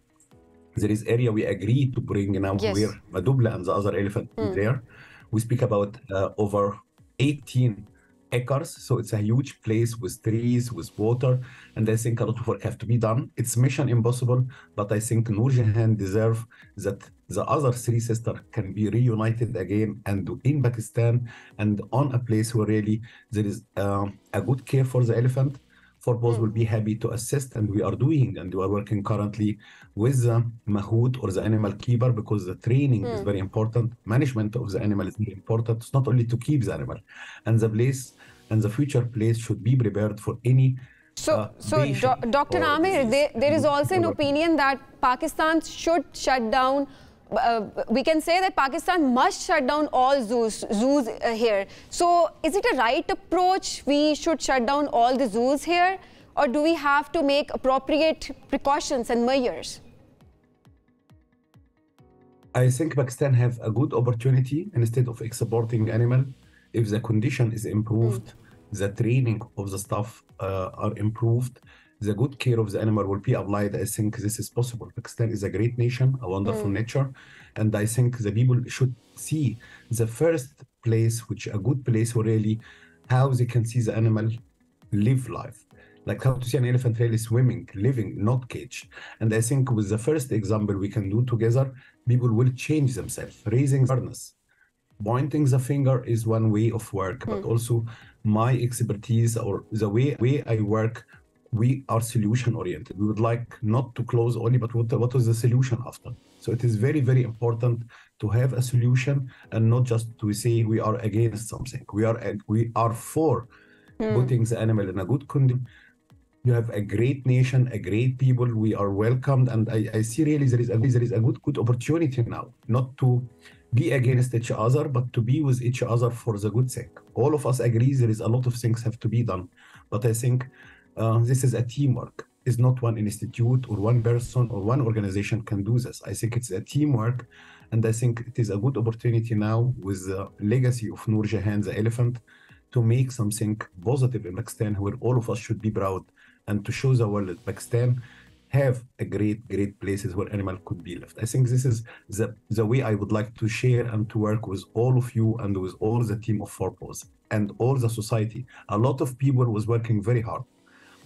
Despite I say it is very sad to lose Noor Jahan. But everyone worked hard. Everyone worked hard along with the organizations like Forpos. Thank you so much, Dr. Amir, for joining us today. Dr. Amir ने कहा कि ठीक है वो उस तरह की care ना होना, लेकिन चीज़ें बेहतर हो सकती हैं, और at the same time ban जू अपनी जगह, यानी जू को बंद करना वो उसकी आवाज़ अपनी जगह, बट बहुत से जानवर जो इंडेंजर्ड स्पीशीज़ होते हैं, चाहे एलिफेंट्स की बात तो नहीं मैं कर रहा, बट बहुत से इंडेंजर्ड स्पीशीज़ जो कैप्टिविटी में हम देखते हैं फिर उनकी अफजाइश होती है, वो ज़रा उसकी अपनी एक सिग्निफिकेंस है। एक ब्रेक की तरफ बढ़ना, ब्रेक से वापस आएंगे तो फिर हम बात करेंगे जो इस ईद पर मूवीज लगी, जो फिल्म्स लगी जो फिल्में लगी, किस फिल्म ने पाकिस्तानी फिल्में लगी, उन पर जरा बात करेंगे। बात करेंगे बात ब्रेक के बाद। Welcome back after the break. सबसे आगे मैं खुश आमदीद। ईद पर हमने देखी कि ये फिल्म्स जो हैं वो रिलीज हुई। हमने देखा जनाब पाकिस्तानी फिल्म्स भी बहुत सारी रिलीज हुई हैं। कौन-कौन सी हुई जी? साथ देखें हम जॉन विक क्योंकि हम एग्जैक्टली हम हॉलीवुड की बात भी करें साथ साथ, तो फिल्म्स बहुत सारी ईद पर रिलीज हुई हैं। कौन-कौन सी हैं जी? देख, मनी बैक गारंटी है, दादल है, दौड़ है, लाहौर कलंदर्स और हुए तुम अजनबी। अच्छा, हुए तुम अजनबी और मनी बैक गारंटी दोनों में मिकाल थे, उनके हमारे साथ शो में मौजूद थे। तो आई वाज थिंकिंग कि जब उन्होंने खुद भी पोस्ट की ना कि आप दोनों में से कौन सी देखेंगे, मैंने कहा अच्छा जो मर्जी देख लो, फायदा उन्हीं का ना कि उन्हीं को लोग देखेंगे। एग्जैक्टली। अच्छा, वैसे आपको इसमें से कोई फिल्म ज्यादा अच्छी लगी हो? मैंने सारी तो देखी नहीं गई जाहिर सी बात है, लेकिन मैंने हुए तुम अजनबी देखी तो मुझे वो बहुत अच्छी लगी। ओवरऑल मुझे बहुत अच्छी लगी। कामरान शाहिद साहब की फिल्म है वो, उन्होंने उसको डायरेक्ट किया हुआ है, लेकिन मुझे ओवरऑल उसका कॉन्सेप्ट और किस तरह से उसको डायरेक्ट किया गया है, किस तरह की उसमें टेक्नोलॉजी यूज हुई है, वो मुझे बहुत ज्यादा अच्छी लगी। अच्छा, ये तो आपने देखी है ना हुए तो अजनबी, लेकिन मनी बैक गारंटी जब लोग देखने गए और सिनेमा से बाहर निकले तो उनके तासुरात क्या थे, आपको सुनवाते हैं। वेलकम टू पाक बैंक।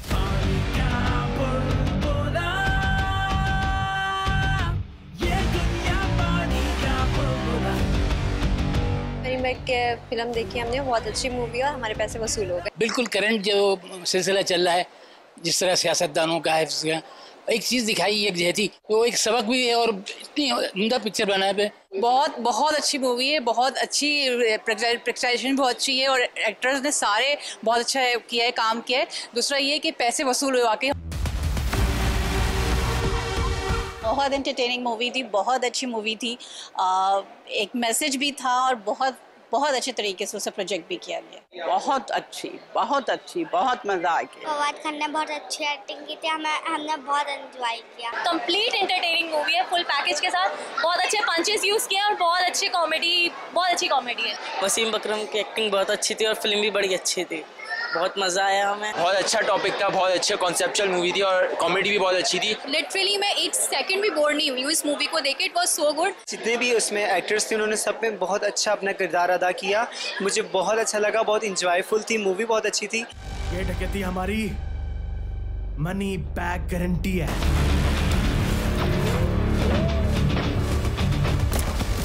ये वैसे ऑनेस्ट ओपिनियन ही था सबका, क्योंकि जब आप सिनेमा से बाहर आते हैं फिल्म देखे, जब आपने पैसे लगाए हुए होते हैं, वो भी इतने ज़्यादा आपने जब पैसे लगाए हुए होते हैं, तो उसके बाद जब आपसे रिव्यू पूछा जाता है कि कैसी लगी आपको फिल्म, तो वो एक ऑनेस्ट ओपिनियन होता है। लेकिन एक्चुअली फिल्म कैसी थी इस मरतबा की, उन पर ज़रा बात करते हैं। हमारे साथ आप और हम तो बताने से रहे, सारी फिल्म तो हमने नहीं देखी हुई है, इतना क्रिटिकली तो हम नहीं देखते, इसलिए फिल्म क्रिटिक हमारे साथ मौजूद है हारून शुएब, उनसे पूछते जी। अस्सलाम वालेकुम, कैसे हैं आप लोग? अल्हम्दुलिल्लाह, आप कैसे हैं? बिल्कुल ठीक ठाक। सारी मूवीज देखी ईद पे?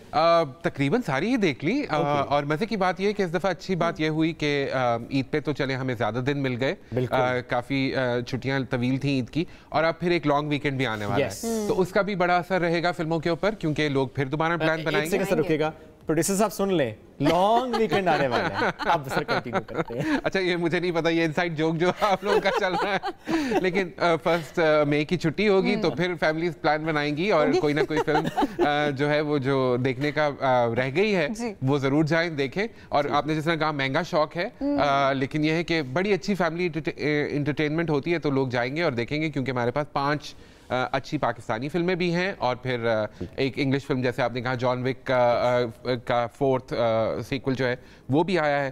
तो सिनेमा में काफ़ी कुछ है ऑफर करने के लिए। अब सर हर फिल्म की स्टोरी पर बिल्कुल बात करते हैं। सबसे पहले सबसे बड़ी फिल्म जो इस ईद पे आई और जिसने लोगों को काफ़ी जो इंतज़ार भी था, क्योंकि कास्ट ऐसी सुपर डुपर कास्ट, किसी छोड़ा नहीं सर, कोई भी बड़ा एक्टर जो हमारा है, आप देखिए फवाद खान दोबारा आए, उसे भी एक्टिंग कराई ना। जी, और जो नॉन एक्टर्स थे उनको भी बिल्कुल इंट्रोड्यूस कराया बड़ी स्क्रीन पे, वसीम अकरम और शनैरा अकरम को। और फिर उसके बाद मिकाल का जिक्र किया आप लोगों ने, गोहर है इसमें, फिर इसमें किरण मलिक हैं, वो बहुत उनका रोल बहुत अच्छा, तो बहुत सारे एक्टर्स हैं इसमें और बड़े मज़े की, बहुत ही इंटरटेनिंग फिल्म।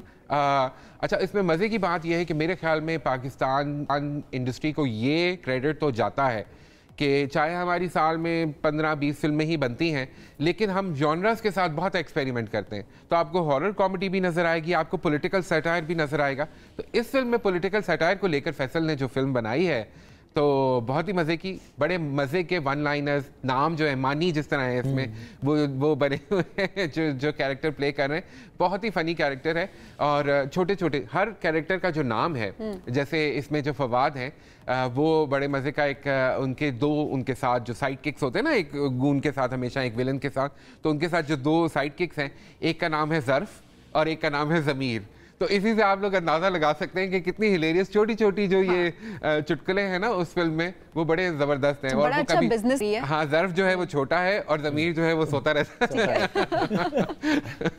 तो ये इस तरह के मजे की उसमें है और बिजनेस बहुत अच्छा कर रही है। अभी 3 दिन के अंदर कुछ एस्टिमेट्स के मुताबिक 10 करोड़ का बिजनेस कर चुकी है फिल्म। और जिस तरह मैंने कहा, अभी एक लंबा वीकेंड आने वाला है, तो ये फिर नंबर्स ऊपर जाएंगे। हमें अभी ज्यादा इसको बिजनेस करने की जरूरत है, क्योंकि जितने टॉप एक्टर्स इन्होंने हायर किए हैं उसके लिए तो हाई बजट और बड़े इंटरनेशनली बिल्कुल अब तो स्क्रीन्स खुल गई हैं यूके में, यूएस में, ऑस्ट्रेलिया में, मैंने सुना है, और गल्फ में ऑफ कोर्स। और ये सबसे ज्यादा मुल्कों में रिलीज होने वाली फिल्म है। जी बिल्कुल, इससे पहले ऐसा एजाज भी किसी के पास नहीं। बिल्कुल ऐसा ही है। तो बहुत अच्छी फिल्म है और जरूर देखें, और अगर अभी तक नहीं देखी।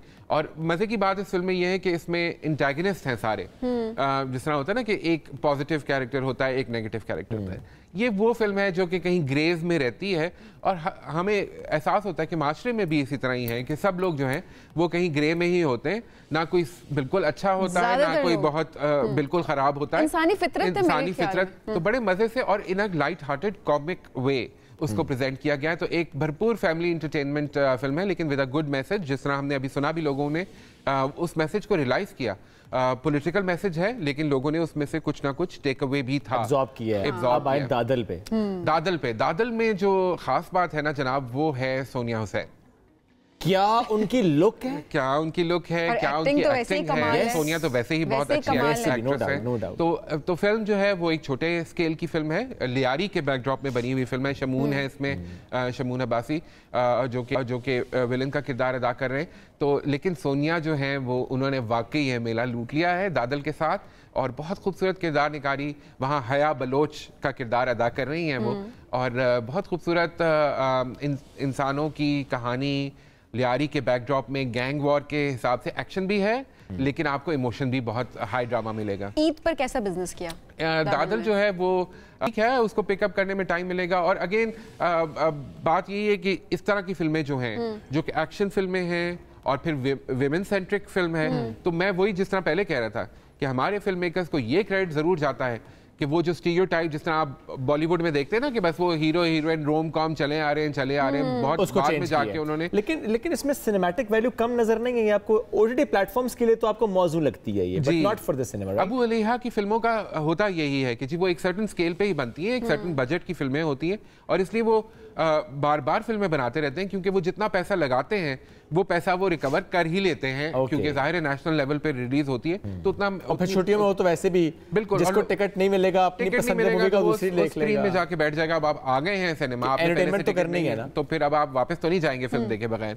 फिर आप कहेंगे चलो आज मनी बैक गारंटी का टिकट नहीं मिल रहा, तो हुए तुम अजनबी का हो जाए, निकाल ही है दोनों। हुए तुम अजनबी का बताएं। हुए तुम अजनबी भी जी बड़े सबीन को बहुत अच्छी लगी, सबीन को बहुत अच्छी लगी। अभी हम ऑफ कैमरा बात कर रहे थे, तो वो बड़ी जबरदस्त फिल्म है जी। वो भी कामरान शाहिद साहब की प्रेजेंटेशन है, पहली दफ़ा फिल्म उन्होंने बनाई, लेकिन मज़े की स्टोरी 1971 के बैकड्रॉप में बनी हुई। मिकाल है इसमें, सादिया खान हैं और शाहिद साहब खुद भी हैं। अच्छा, बड़े मज़े के 2 कैरेक्टर्स जो हैं वो महमूद असलम साहब ने और समीना पीरज़ादा ने उसमें प्ले किए हैं। समीना जो है वो इंदिरा गांधी का रोल प्ले कर रही हैं, और मैंने जो देखा तो मुझे बड़ा मजा आया। समीना ने बड़ा कन्विंसिंगली रोल प्ले किया। जो शमून का इसमें बहुत अच्छा शमून तो is a very good actor. Villain का जो रोल था वो इतना जबरदस्त तरीके से उन्होंने निभाया। मेरे ख्याल में उनको विलन्स के रोल मिलते हैं, लेकिन जब मिलते हैं तो वो बहुत अच्छे तरीके से। हमेशा से बाहर से आप देख लें, शमून का जो एक उन्होंने एक अपने लिए नीश क्रिएट किया है, उसके अंदर वो बहुत इम्पैक्टफुल उनका कैरेक्टराइजेशन होती है, तो वो उसके अंदर भी थी। और ये भी एक फिल्म बहुत अच्छी फिल्म, गाने भी हैं, रोमांस भी है, एक्शन भी है, पॉलिटिकल बैकड्रॉप के अंदर। तो इसमें भी 12 मसालों वाली फिल्म जो होती है ना, वो ये हुए तुम अजनबी जो है वो फिल्म है। तो अगर आपने फैमिली इंटरटेनमेंट के लिए जाना है तो फिर आप हुए तो मर्दबी देख लीजिए। फिर डोर भी एक फिल्म है जो कि रिलीज़ हुई, अगेन छोटे स्केल की बनी हुई फिल्म। सलीम मिराज साहब वो भी बहुत अच्छे एक्टर हैं, हर फिल्म में आप चाहे देखें नामालूम अफराद से लेकर और अभी तक उनका जो कैरेक्टर होता है हमेशा याद रहता है। वो चाहे जैसी भी जान डालते हैं उसमें वो जान डाल देते हैं। बिल्कुल, तो वो इसमें मेन कैरेक्टर प्ले कर रहे हैं, एंटागनिस्ट का रोल है, वो भी बड़ा अच्छा है।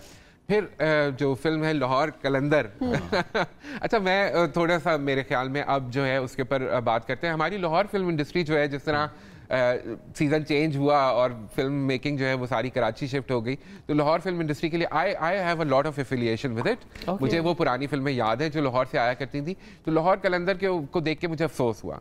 आई think Lahore film industry also needs to catch up with the time. क्या स्टोरी है इसकी? मैंने भी नहीं देखी, श्वेब ने भी नहीं देखी, देखिए लोगों ने भी नहीं देखी शायद। वही जो पंजाबी फिल्मों में होता है, एक ट्रेजेडी होती है, उसके बाद वो खातून जो है वो गन उठा लेती हैं और फिर वो बदले की कहानी, रिवेंज स्टोरी जो है। तो नूर, साइमा नूर जो है वो इस फिल्म में मेन कैरेक्टर प्ले कर रही हैं। लेकिन साइमा को अब हीरोइन के रोल से ग्रेजुएट कर जाना चाहिए मेरा ख्याल है, क्योंकि वो टेलीविज़न ड्रामों में बहुत इम्पैक्टफुल एक्टिंग करती हैं, हम उनको देखते हैं, बहुत अच्छी लगती हैं। लेकिन तो ये मुझे लगता है लाहौर कलंदर की ये थोड़ी सी कमी रहेगी कि उसमें मिसकास्टिंग का वो फिल्म शिकार हुई। तो लेकिन लोग उसको भी देखेंगे, जाहिर है जो एक सर्टन ऑडियंस है जो छोटे सिनेमास की सिंगल स्क्रीन की ऑडियंस है वो अभी भी है। अब जरा कंपेयर करते हैं इसको हॉलीवुड से, एक ही फिल्म है जॉन विक, और जॉन विक के जो फॉलोअर्स हैं ना वो बड़े फेथफुल फॉलोअर्स हैं। उन्होंने वो जाहिर है पूरी सीरीज देखी हुई है, ये चौथा उसका सीक्वल है, तो वो जाएंगे जरूर देखने और जा रहे हैं। और पाकिस्तान, लेकिन वो आपने कैसे देखा जब एक सिनेमा में जा रहे हैं, 1 या 2 पे जॉन विक है, बाकी डिफरेंट मूवीज हैं, ऑडियंस कैसे डिवाइड नजर आई आपको परसेंटेज वाइज? देखिए शोएब, जो जॉन विक की ऑडियंस है ना वो जॉन विक की ऑडियंस है, वो जाकर वो कॉम्प्रोमाइज नहीं करेगी, वो कुछ भी होगा जॉन विक के, तो दादल या लाहौर कलंदर या हुए तो मजनबी या even money back guarantee to some extent, शायद मनी बैक गारंटी क्योंकि वो एक अर्बन फिल्म है, उसमें बड़े स्टार्स हैं, उसमें एक स्टार पावर है, तो वहां शायद बैठ जाए। लेकिन अगर जॉन विक का टिकट नहीं मिलेगा तो वो वापस घर चले जाएंगे। अच्छा, तो जॉन विक के लिए ऑडियंस घर से तैयार होकर आती है, तो वो ही फिल्म देखने वाले। लेकिन जिस तरह मैंने आपको कहा कि जब आप दूसरी तरफ देखते हैं कि वो लोग जो फिल्म सिर्फ फैमिली इंटरटेनमेंट के लिए आते हैं, बच्चे भी हैं उसमें, बड़े भी हैं, और वो आके जब टिकट लेने की कोशिश करते हैं और उनको किसी पाकिस्तानी फिल्म का टिकट नहीं मिल रहा और जॉन विक का मिल रहा है, तो वो जॉन विक नहीं देखेंगे, वो वापस चले जाएंगे। तो उसके लिए बड़ी एक नीश ऑडियंस है और वो जाकर फिल्म देख रही है और अप्रिशिएट भी कर रही है। तो फिल्म जाहिर है हॉलीवुड की फिल्म है, उसने पाकिस्तान से कितने पैसे कमाने हैं, तो वो जितने भी हैं वो कमा के फायदे में ही रहेगी। हाँ। अब जरा रेट करें अगर फिल्म्स को। अच्छा, अगर रेट करें बिजनेस के हवाले से, तो जिस तरह मैंने कहा मनी बैक गारंटी तकरीबन 10 करोड़ फर्स्ट 3 डेज में उसने ईद के जो है वो कमा लिए थे, और अभी तो शुरू हुई है कहानी। अभी वीकेंड नेक्स्ट आने वाला है। और हुए तो मजनबी भी 7 करोड़ 7.5 करोड़ के ऊपर कमा चुकी है। तो इसी तरह अच्छा, पाकिस्तान में जो अगर आप देखिए तो उसके बाद मैं लोगों को कहूँगा कि अगर आपको ये 2 फिल्में आप देख चुके हैं या आपको टिकट नहीं मिल रहा, तो आप जाकर सोनिया हुसैन के लिए दादल देख लें, क्योंकि सोनिया हुसैन की एक्टिंग उसमें बहुत अच्छी है। आपने सबसे ऊपर एक्टिंग में सोनिया हुसैन को रखा है मेरे ख्याल में, उनका कैरेक्टर, क्योंकि बाकी फिल्में जो हैं वो बड़ी फिल्में हैं, उसमें मुख्तलिफ अदाकार हैं, बहुत बड़ी बड़ी कास्ट है। दादल का खूबसूरती है कि 3 या 4 बड़े मेन कैरेक्टर्स के अंदर वो कहानी बताई गई है। मायरा है उसमें और सोनिया है और शमून है, तो उसके अंदर जो सोनिया ने कैरेक्टराइजेशन की है वो बहुत खूबसूरत है। अब जरा मनी बैक गारंटी और जिसने डेब्यू किया यानी वसीम अकरम, उनकी क्या बात है, मजा आया उनको देख के। और उनकी बेगम, दोनों की 10 में से कितने मार्क्स अब एक्टिंग में दे रहे हैं? I am surprised actually, Wasim Akram was quite impressive. हालांकि वो मुझे लगता था कि थोड़े ऑकवर्ड होंगे, स्पोर्ट्समैन का क्या काम है कैमरे के सामने, और हम उनको देखते रहे टीवी के ऊपर वो अपनी अपीयरेंसेस करते रहे, लेकिन वसीम अकरम ने वाकई इंप्रेस किया। उनकी जो कॉमिक टाइमिंग थी, शनैरा ने, हालांकि छोटा सा उनका अपीयरेंस था, लेकिन शनैरा की भी बहुत खूबसूरत इसी तरह। अच्छा, उनको भाभी वो तो हमारे वैसे ही पूरे मुल्क की भाभी हैं, तो वो जो है दोनों बहुत अच्छे लगे। अल्लाह ताला उनको खुश रखे और बहुत अच्छी उन्होंने रेट के तक असल बात पे नहीं आए। 10 में से कितने नंबर देंगे? वसीम अकरम को एज एन एक्टर। अच्छा, ये थोड़ी सी ज्यादती होगी, अभी तो उन्होंने तकरीबन चले 10 में से कितने नंबर डिजर्व करते हैं अभी? I think just because it was so pleasant to see him on the screen, I would give him a 7. 7 मेरे ख्याल में डेब्यू मजा आया उनको देख के।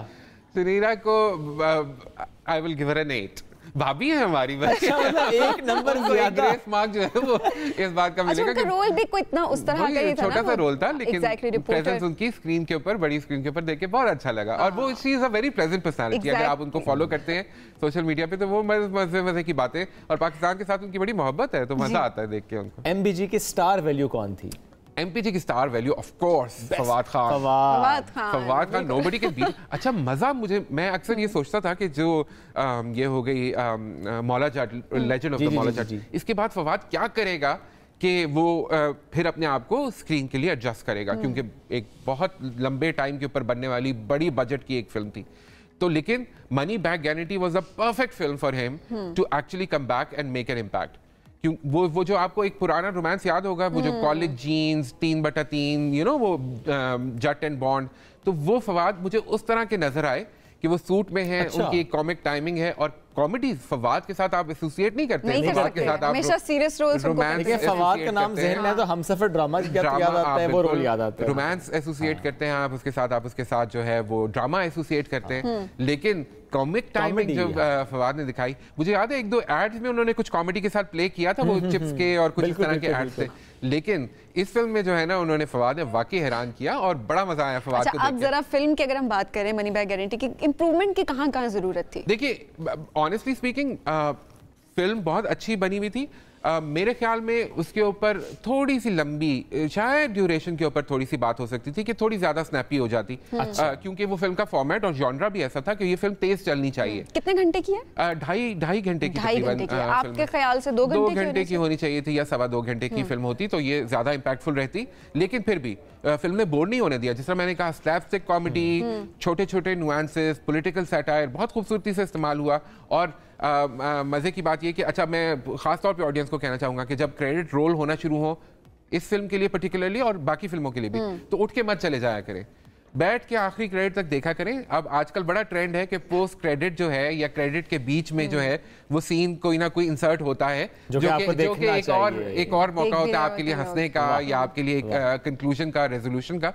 तो रुके, बैठे, एक तो वैसे भी फिल्म बनाने वालों के नाम चल रहे हैं, जब आपने फिल्म एंजॉय की है तो उनको भी थोड़ा सा तराने से लेके बिल्कुल बैठ के एंजॉय करें, मजे से देखें उस फिल्म को, तो आखिरी उस तक बैठे रहा करें और देखें, तो इसके अंदर भी आपको इस तरह के सरप्राइजेस भी मिलेंगे।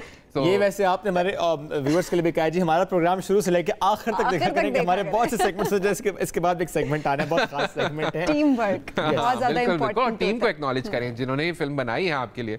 अच्छा, डायरेक्शन वाइज अगर देखिए, फैसल कुरैशी की first movie as a director और एज अ राइटर भी अगर देखा जाए, वेरी सीजन्ड एक्सपीरियंस्ड डायरेक्टर, इसमें तो कोई शक नहीं है। और राइटर और director, I think he is a brilliant writer.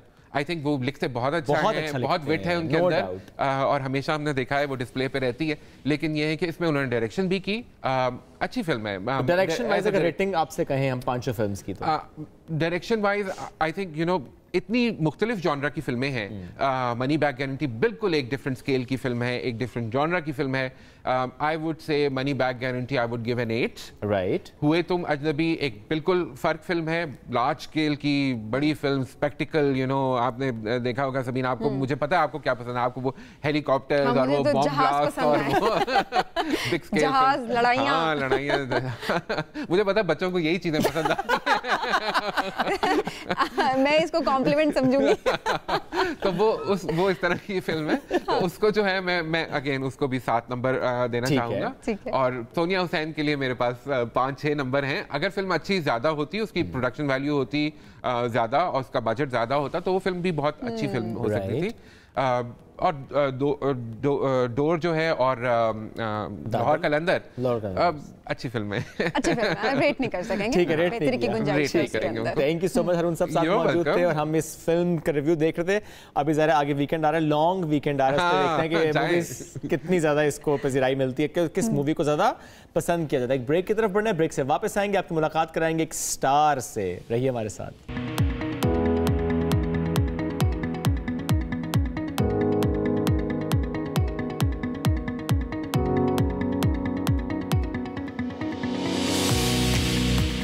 Welcome back जी, सबसे आगे में खुशामदीद। अब आपकी मुलाकात करवाएंगे एक सोशल मीडिया स्टार से जिन्हें शुएब ने बहुत मिस किया। सोशल मीडिया एंटरटेनर, हाँ, आप उनकी बात कर रही हैं? मैं उन्हीं की बात कर रही हूँ जिनको आपने इंटरव्यू भी किया था और बहुत अच्छा इंटरव्यू किया था और आप उनको बहुत टाइम हो गया था, मिस कर रहे थे, तो हमने सोचा कि दोबारा बुलाते हैं, किसकी उसी तरह बातचीत करते हैं। सब समझ गए होंगे अगर शोएब की बात हो रही है कि शोएब ने किनको मिस किया होगा, तो वो है जी नासिर खान जान, इस वक्त हमारे साथ मौजूद हैं। अस्सलाम वालेकुम नासिर। वालेकुम सलाम, थैंक यू सो मच आप लोगों का। तो क्या कि ईद मुबारक हो। सबसे पहले तो मैं ईद मुबारकबाद देना चाहूंगा सबको। क्या बात है पूरी टीम को। Thank you Nasir. नासिर, सबीन कहती है कि मैंने आपको बहुत मिस किया, अब आप बताएं आपने मुझे कितना मिस किया। आपको क्या कि आप कभी नहीं भूल सकते हम आपको ना, आपके नाम सुनकर ही हम पहचान जाते हैं ना आपको। तो आप क्या कि मिसिंग पर्सन हो नहीं कि आपको कोई मिस करे ना। अच्छा, जबरदस्त। और सबीन को तो ढेर सारा प्यार, क्योंकि सबीन जो है वो उसके साथ तो पहले भी मेरा मुलाकात हुआ था ना, आई थिंक सबीन के साथ हुआ था एक बार। नहीं, हमारी ये पहली वर्चुअल मुलाकात है अभी। इससे पहले मुलाकात नहीं होती। लेकिन इस्लामाबाद आएंगे तो जरूर मुलाकात करेंगे। तो फिर जो है ना मुलाकात करेंगे। लेकिन नासिर, सबीन की बर्थडे आने वाली है और आपका जो अंदाज है ना बर्थडे विश करने वाला बहुत खूबसूरत, सबको बड़ा पसंद है। सबीन को कैसे बर्थडे विश करेंगे आप?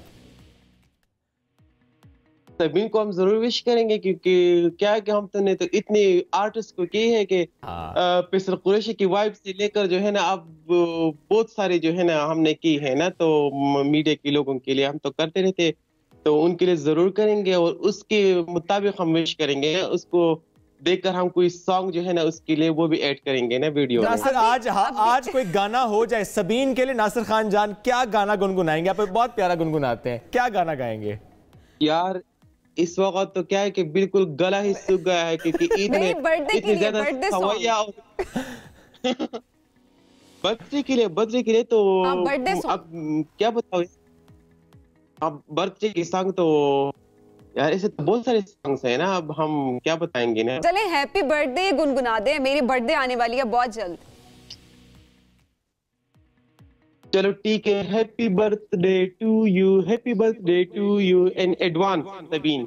जबरदस्त जी, थैंक यू सो मच। मेरी बर्थडे इस मर्तबा की बहुत जबरदस्त मेरी बर्थडे बन चुकी है। जरा नासिर की बात करते हैं। नासिर, हमने कुछ टाइम पहले देखा आप दाढ़ी में थे, उसके बाद सबसे पहले आप क्लीन शेव में थे, फिर आप दाढ़ी में, आप दोबारा से क्लीन शेव। क्या सोच के दाढ़ी रखी थी और फिर क्या सोच के क्लीन शेव करवाई? फिर तो खैर मैंने जो है वो रखी थी, क्योंकि रमजान का महीना इस तरह था कि उसमें इबादत का महीना होता है और इसमें इंसान को जो है ना सादगी और फिर अल्लाह के नजदीक होने के लिए जो है ना वो आपको दाढ़ी तो खैर वैसे क्या है कि फर्जी तो नहीं है, मैंने जब देख लिया तो सुन्नत है ना। शादी के बाद और फिर जब आपका बेटा हुआ अयान, जिंदगी कितनी मुख्तलिफ हुई है, कितनी चेंज हुई है? जिंदगी तो बहुत ज्यादा चेंज हुई, बहुत ज्यादा, क्योंकि शादी के बाद उसका एक अलग मजा होता है लाइफ का, और शादी के बाद तो फिर चेंजेस तो जाहिर बात है आ जाती है, क्योंकि लाइफ पार्टनर होता है और उसके बाद जो है फिर बेबी का होना, तो फिर तो काफी ज्यादा। लेकिन अच्छा, आप बताएं नासिर, ऐसी कौन सी आदत या ऐसी कौन सी रूटीन थी आपकी जो भाभी के आने का बिल्कुल चेंज? भाभी ने कहा नासिर अब ऐसे नहीं, ऐसे चलेगा। सबसे पहले तो ये रूटीन की नमाज की जो पाबंदी है ना, भाभी ने वो रूटीन तो थोड़ा जो है अच्छा की, क्योंकि वो जब ना करो तो फिर मेरे ख्याल में रूम तक मुझे परमिशन नहीं होता है। तो नमाज जो है ना वो बाकायदगी से जो है ना वो मुझे याद दिलाती है ना कि आपने नमाज पढ़ा है, बस इसी चीज़ों में वो पाबंदी मेरी जो है थोड़ी अब अच्छी हो गई ना। पहले इस तरह उसमें पहले भी था, लेकिन इतना ज्यादा उसमें सुस्ती होती थी ना, अब वो नहीं होती। और उसके साथ जो है ना काम अब जब मैं करता हूँ, तो पहले जब हमारे पास कि थोड़ी बहुत जब हम कमा लेते तो हम सोचते कि अब इसका क्या करना है, ये है वो है। अब रिस्पॉन्सिबिलिटी हो गई है ना, तो अब जब पैसे कमाने देते उसके लिए सोचते हैं कि चलो आयान के लिए ये खरीदेंगे, भाभी के लिए अब तो फैमिली रन करनी है ना, तो रिस्पॉन्सिबिलिटी तो उस तरह से बढ़ गई है। नासिर, अब क्योंकि इतना वक्त तो गुजर चुका है आपकी शादी को भी, लेकिन अचानक से हमने सोशल मीडिया पे न्यूज देखी कि आपकी शादी हो गई है। लव मैरिज थी, अरेंज मैरिज थी, कैसे मिले थे भाभी को? मेरा तो पहले भी इस तरह का जिक्र है कि ये लव प्लस अरेंज थी ना, क्योंकि पहले जो है ना हम भी इस तरह इंटरेस्टेड थे। फिर उसके बाद जो है ना, अब जाहिर बात है कि बड़ों की रजामंदी भी तो बहुत जरूरी होती है ना, तो फिर उसकी भी रजामंदी शामिल हो गई, तो इस तरह ये लव प्लस अरेंज हो गया ना, तो इस तरह से वो तो खैर पहले भी मैंने बताया कि रिश्ते जो है आसमानों पर बनते। बेशक नासिर, एक चीज़ और भी आपकी, अब हम देखते हैं कि वीडियोस कम आती हैं, शायद आप ज़रा अयान का ख्याल रख रहे हैं, फैमिली लाइफ में आप बिजी हो गए हैं, तो जिस तरह पहले हम देखते थे कि लोगों को बर्थडेज विश करना, आपकी उनकी वीडियोस आना, आप ज़रा नंबर भी शेयर करते हैं, आपने if I am not wrong तो आपने लिखा हुआ 3,000 रुपये में मैं वीडियो बना के दूंगा आपका, आपने रेट बड़ा अच्छा रखा हुआ है, महंगाई वाला काम आपने नहीं किया हुआ।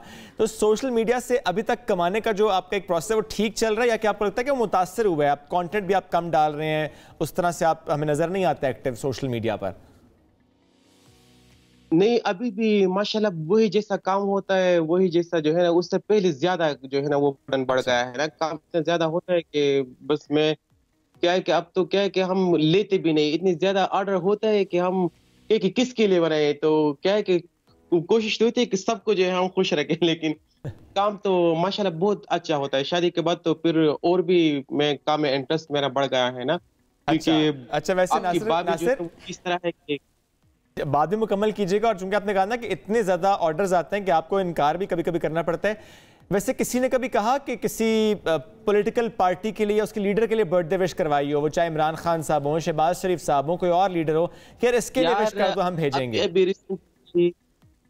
हाँ बिल्कुल किए है, मैंने बहुत ज्यादा किए है यार। वो अब मैं किस किस का नाम लूंगा ना, क्योंकि इसमें पॉलिटिकल लीडर्स के लिए भी मैंने किए है, मैंने तो डॉक्टर्स के और इस तरह यानी हर प्रोफेशन के लोगों के लिए मैं काम करता रहता हूँ ना। बल्कि मेरे व्हाट्सएप अगर मैं खुद देखूँ तो उसमें तो ज्यादातर जो है ना पॉलिटिकल लोगों की नंबर्स भी है ना, तो इसी तरह करते रहते हैं ना। अच्छा, आखिरी सवाल, क्योंकि वक्त हमारे पास बहुत कम है। इस वक्त बहुत सारे लोग हमें देख रहे हैं जो सोशल मीडिया के थ्रू कमाना चाह रहे होते हैं, और आप बहुत टाइम से सोशल मीडिया पे एक्टिव है, वीडियोस भी बना रहे होते हैं। नासिर, एक महीने में कितना कमा लेते हैं अभी आप, अगर एक एस्टिमेट बता सकें हमें? यार ऐसे क्वेश्चंस तो बहुत ज्यादा लोग पूछते रहते हैं, लेकिन अब ये है कि ये जो कमाने वाला जो है, मैं कहूँगा कि अगर जो इलेक्ट्रॉनिक मीडिया टीवी के हवाले से अगर मैं बात करूं, टेलीविजन के हवाले से, तो इस तरह मुझे बहुत ज्यादा ऑफर्स आए हैं।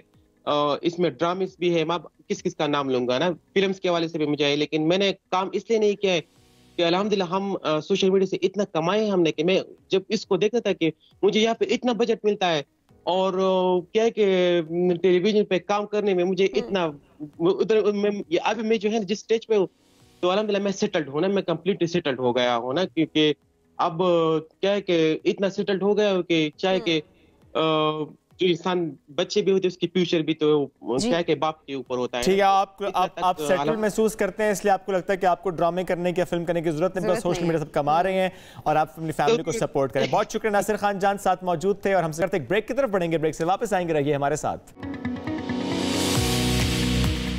वेलकम बैक जी। सुबह से आगे में आपको कहेंगे खुशामदीद। मुल्क में मंकी पॉक्स के 2 नए केसेस सामने आ चुके हैं, और माहिरीन ये भी कह रहे हैं कि इस नई वबा के फैलने के खदशात बहुत ज़्यादा बढ़ चुके हैं। इसी वाले से बात करने के लिए हमारे साथ मौजूद है डॉक्टर राना जवाद साहब। अस्सलाम वालेकुम डॉक्टर साहब, वेलकम टू सुबह से आगे। वालेकुम अस्सलाम, और शुक्रिया इनवाइट करने का।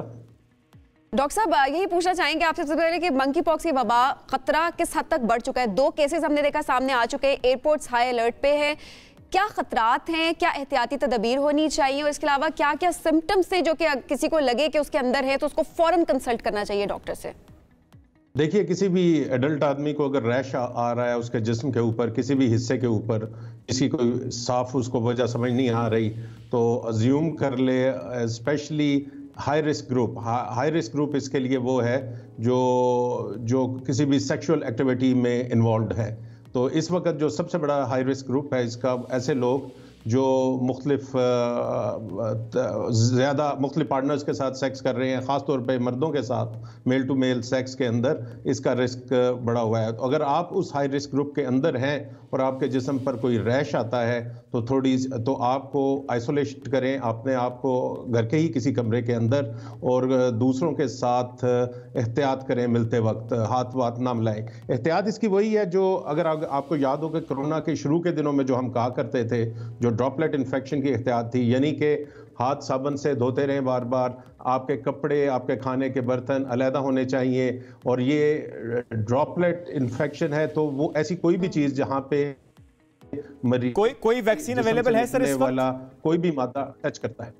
कोई वैक्सीन अवेलेबल है? वैक्सीन इस वक्त अवेलेबल है सर पाकिस्तान में इसकी? जी हाँ, इसके लिए वैक्सीन अवेलेबल हैं, लेकिन वो रिकमेंडेड नहीं है आम लोगों के लिए। वो जो डॉक्टर्स हैं या अस्पताल में काम करने वाले लोग जो हाई रिस्क हैं इसके लिए, ठीक है, उनके लिए रिकमेंड है। सर बहुत शुक्रिया, वक्त कम था, उसके लिए साथ मौजूद थे आप और मंकी पॉक्स से मुतालिक हम बात कर रहे थे। नाजरीन, do give us your feedback. मुलाकात कल करेंगे। अल्लाह हाफिज।